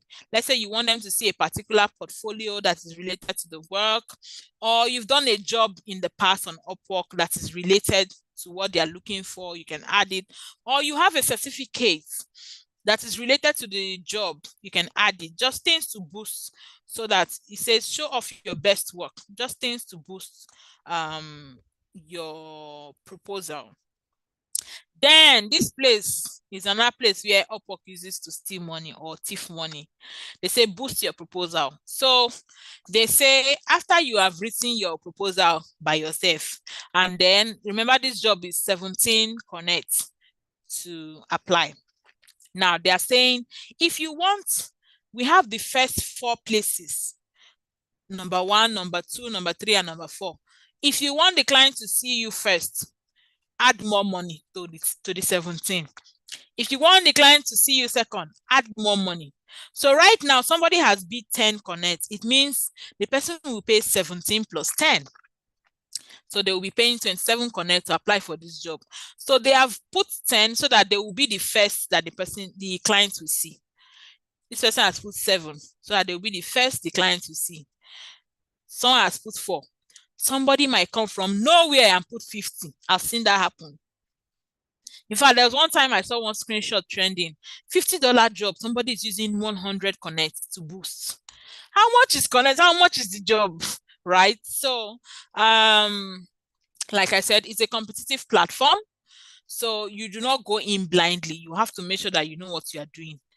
Do your practice on free sites, and sending proposals and actually be getting response from clients before you even come here, so that you don't, or if you have the money, right, you do your thing.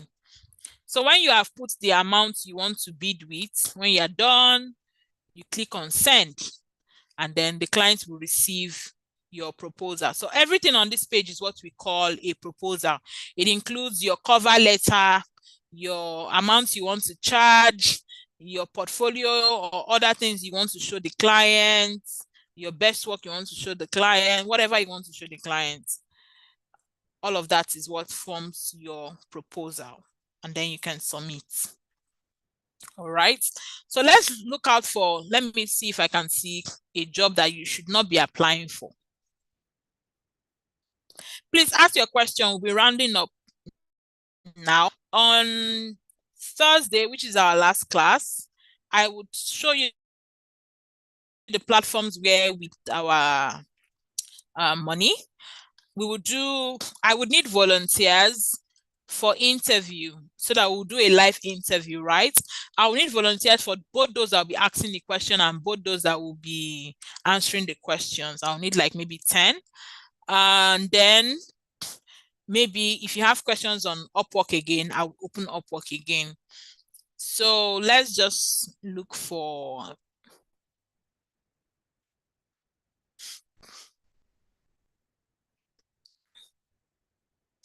let me refresh. Please drop your questions.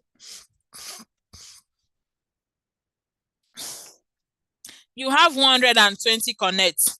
Can you just leave it? It's there. You can use it to apply for jobs, but I would advise arrange your profile very beautifully. Learn how to write proposals before you start applying. All right. So that you don't waste what you have.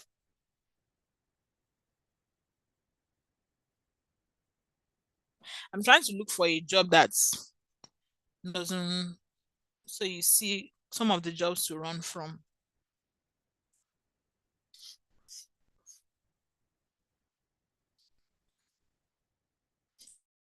I will share resources for you guys on how to write proposals. I will share my best proposals with you guys so you see, you have a general idea. Look out for the location when you are applying for jobs. Look at the location of the client. I've seen, I think it's yesterday or day before yesterday, I saw somebody from Nigeria putting $25 per hour. You are in Nigeria. You've not hired anybody before. You've been on the platform for 1 year in Nigeria. You've not hired anybody, and then you're putting a job $25 per hour, or Kenya. I, I will be wary of those kind of jobs. Or Bangladesh. You've not paid anybody, or you've only paid $20 or $10 or $5 on Upwork, and then you're putting a job of $50 per hour. I'll be wary of those kind of jobs.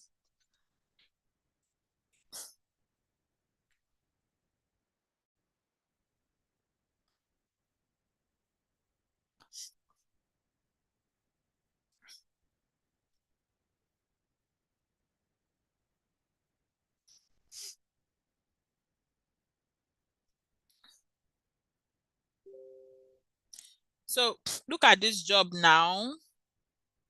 Okay, this one says this client is new. The client just joined Upwork today, so they don't have any statistics yet. The client joined Upwork today. You didn't get the part where you send your portfolio to Google Docs. I did not say send your portfolio to Google Docs. I said download your portfolio as a PDF from Canva, save it to your drive so that you can share the link to people. Or if you are on the premium plan, you can save it as a website. You can convert it to a website, right? The major thing is that you have a link to share with people, to share with clients or whoever needs it.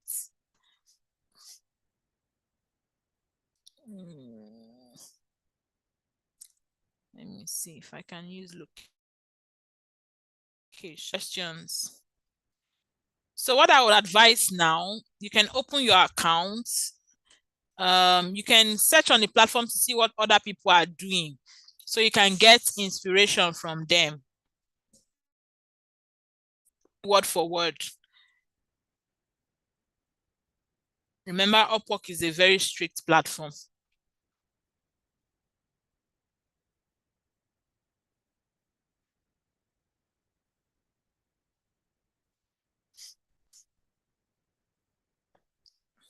Mm-hmm. This particular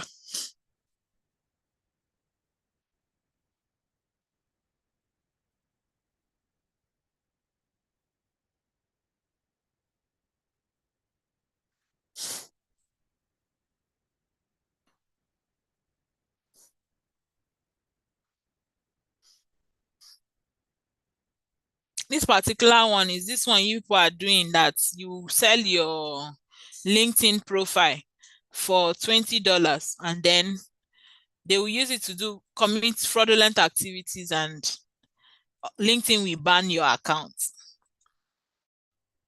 So you can see these clients, they have posted 3 jobs, they've not hired anybody, and then the job description is sketchy. They're not telling you what you're going to do, they're just telling you that you need a LinkedIn account and they want to just anything that is too sketchy. You need to be wary of such things. Always check the client information, read the job description, be sure that they are not offering something that is too good to be true. Then when a client tells you to send them a message on Telegram, most times it's scam. Once they are trying to take you off the platform when they've not hired you, like it's the client that is pushing to take you off the platform, just know that sometimes they don't want to pay you. That's why they want to drag you out of the platform. Upwork is a secure site because before you start working, the client has to provide payments. That's why it's secure. So if the client is the one pushing to take you out and the client has never spent money on the platform, the client has not hired people on the platform and they are pushing to take you out, is a red flag. So let me take questions and then we can close. If a client hired you on Upwork, will send you email now. They'll tell you got an offer from so person. That's why you see all those screenshots we usually share of our job testimonials. It's a screenshot from those kind of emails. They'll tell you you've gotten an offer from so clients, accept or decline. You can choose to accept or decline. Once you accept, they'll tell you the jobs you have, and then you can start working. They'll tell you if the client allowed manual time. Manual time means you will not need to track. If the client does not accept manual time, it means you need to use a computer to do that job. Like there's one job we're doing now, it's an Instagram lead generation job. They're looking for leads on Instagram. But the lady made the job, so she refused. So instead of using phone now to do Instagram, we are using computer. Every client with their own style. How to create a specialized profile? Good, that's a good question. So when you go to your profile, if I already have specialized profile, but if I did not have the 2 specialized profile, once I open my account, where you will see all work, you will see the option, you will see the plus sign to add more profiles.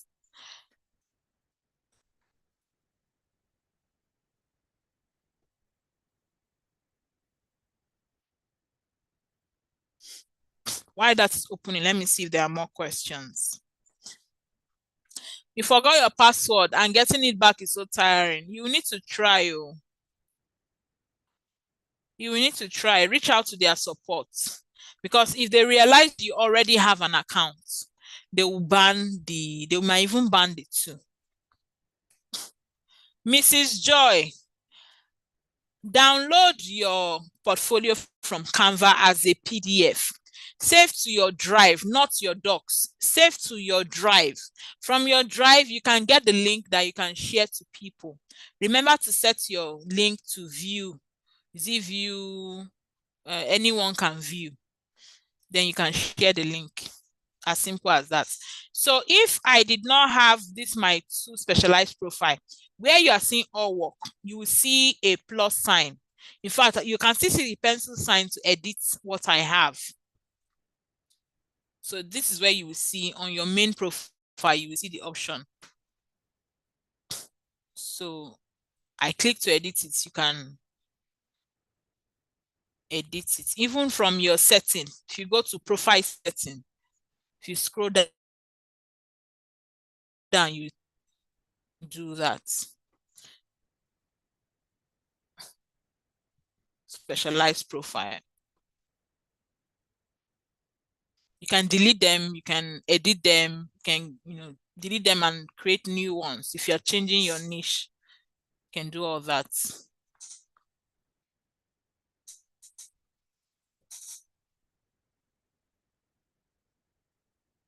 How do I get to volunteer jobs? Volunteer jobs on Upwork, not on Upwork, except you want to work free for the clients. But I think somebody posted the other day, right? Volunteer jobs. And I reposted it on the main group. So scroll up and look for it, the link. I think some people already got those volunteer jobs already. I saw a few people who sent me message that they got those jobs. Okay, so if there are no more questions, so what I'll be doing now for you guys is sharing resources to help you. I will share, make sure you go through them, right? You can't complain that one thing, make sure you go through those resources. I will share portfolio templates, not for you to copy, but for you to, internalize it and learn how to write your own. I will send, there's this guy on YouTube. He makes really good videos about Upwork, right? I think I will share his video. Watch them, learn how to use. If you learn how to use Upwork, you can use other platforms easier. I will send also a list of all the platforms we use. Maybe I will send the major 10 or 20 that we use. The free ones, they are free ones, they are paid ones. Upwork is paid. There are free ones to use as well. It's just that Upwork is a good platform anyway. It's a good one to find jobs. That's why you see people use it a lot. I think it's easy to navigate.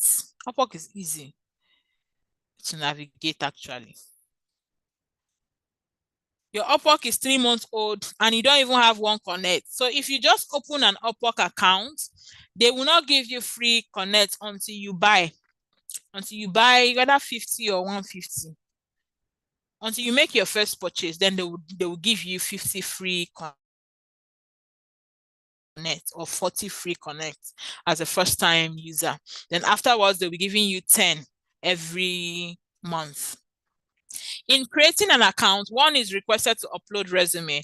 Does the resume apply to all profile on Upwork? So you can decide not to use a resume. The only reason why you're using a resume is to make it easier because your resume already has all of those information that they need, right? If you want to type those things manually, you can do that. But of course, you can always edit everything that is on the profile. So you can use your resume so that it will be faster for you. Then as you go along, you edit what you need to edit. Always search from time to time, go on the platform on Upwork, search other people. You can search for jobs, you can search for talent. Talents are other freelancers like you. You can search for projects. So if you want to also create your project, like when I created my project, I searched for other people's projects. I saw what they are doing. I saw those that people are buying from more. I saw what they are doing. I got inspiration from them and I added to my own. You can search for talents to see other freelancers. So if I go and search for virtual assistants on Upwork, I choose talents. It will show me other people.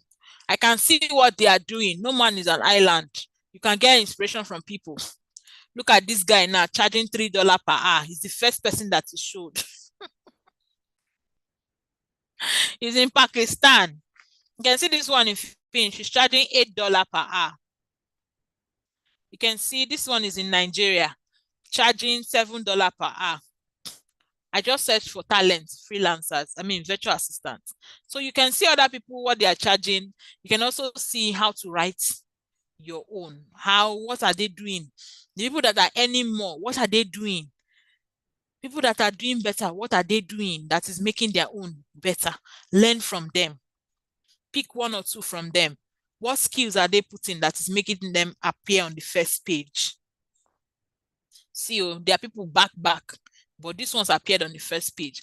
Why a lot of people choose putting $3 per hour? 3, 7, miracle is in Nigeria, like that. Learn from them, add to your own. You need more clarification on Connect. Connect is the money you use to apply for jobs. It's just like you want to call somebody and you need to recharge your phone. That is the same way if you want to apply for jobs, you need to buy Connect. Let me look for the price.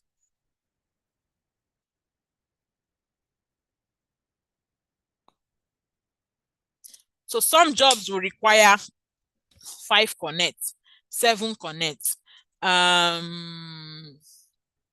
16 Connect, 25 Connect, depending on the job. It is not the client that will fix the price. It's Upwork. If Upwork weigh the job and say, okay, this job will pay well, or this job is a client that pays well, that has the job, or this client is a big client, they will put higher Connect on the listing. So let's see the price. 10 Connect for $1.50, 20 for $3, 40 Connect for $6, 60 Connect for $9, 80 Connect for 12. So you can see the amount. 300 Connect for $45. So you see, it's not what you throw away anyhow. Then when you want to buy Connect, Upwork does not give promo code. No need of looking for promo code. No need of clicking here. There's no promo code available. Just buy, choose the amount you want and click buy. You need to use a dollar card if you want to buy Connect, a dollar card. You can use Clever, GigPay, Cheaper Cash. There are those platforms that give dollar card. If your bank gives dollar card, you can also use it. The dollar card should be in your name as well.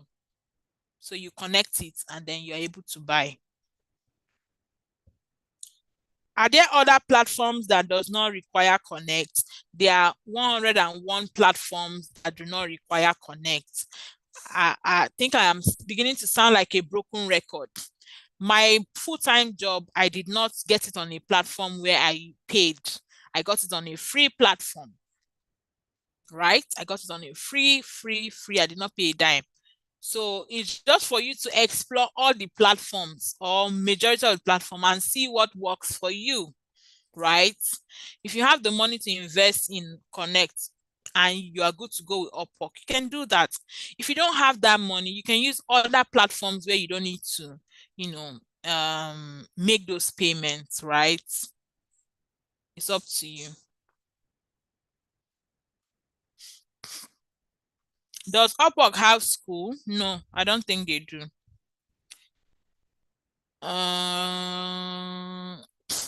You mentioned before now that we won't get our certificate if we've not done our portfolio, and I'm still working on my certificate. I doubt if I'll be able to finish up before Thursday. Will I still be able to get my certificate even after Thursday? I need someone to help me answer Sydney. Maybe I'm not explaining that portfolio matter in a way that everybody's understanding. Somebody help me explain. You used to get message from Upwork that you should update your profile, that your profile is no longer visible to clients. Remember I said from time to time, you edit your profile, right? You put new things, you add new things, you remove new things. If you leave your profile for a while without doing anything, Upwork will assume that you're no longer interested in getting clients. They will turn your profile to private. Nobody will be seeing you on the platform again. So it's good that, from time to time you apply for jobs, from time to time you sweep, clean up, arrange, do things so that they know that you are active on the platform.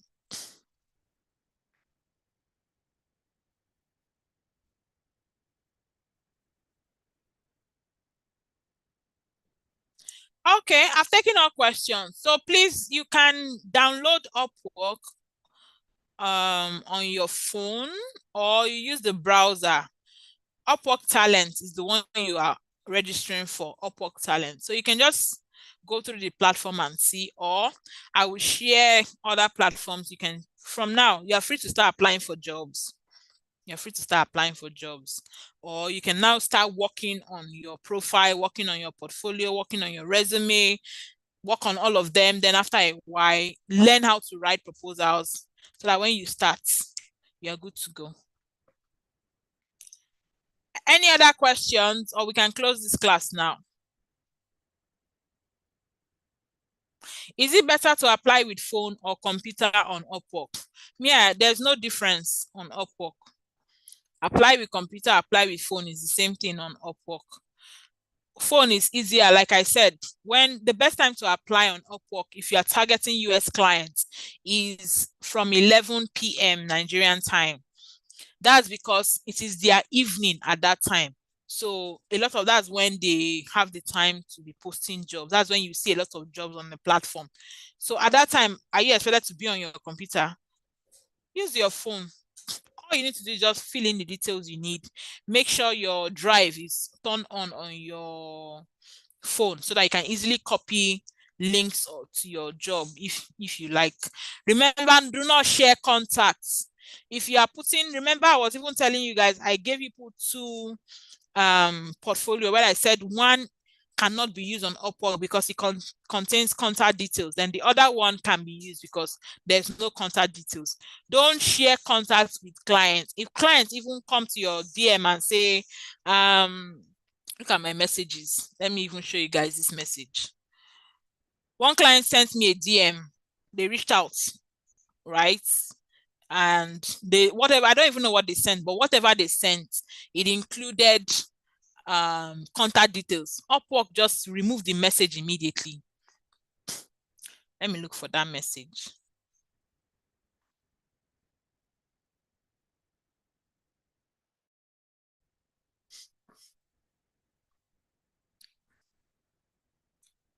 They are very strict when it comes to that. Don't share contacts. There are ways to share it though, but to be on the safe side, tell the client that communication until, according to the rules of Upwork service, you need to keep communication on the platform until the client hires you.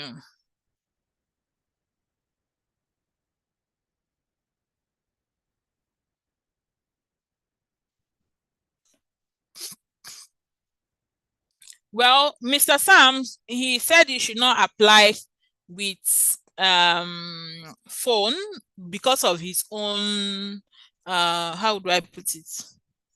He's speaking from a HR perspective, right? But if you are applying on freelance platforms, it doesn't really matter. But if you are applying to platforms like, let's say, LinkedIn, where you need to send your resume, don't prepare your resume with a phone. That is the one I will tell you. Don't prepare your resume with a phone. Use a computer.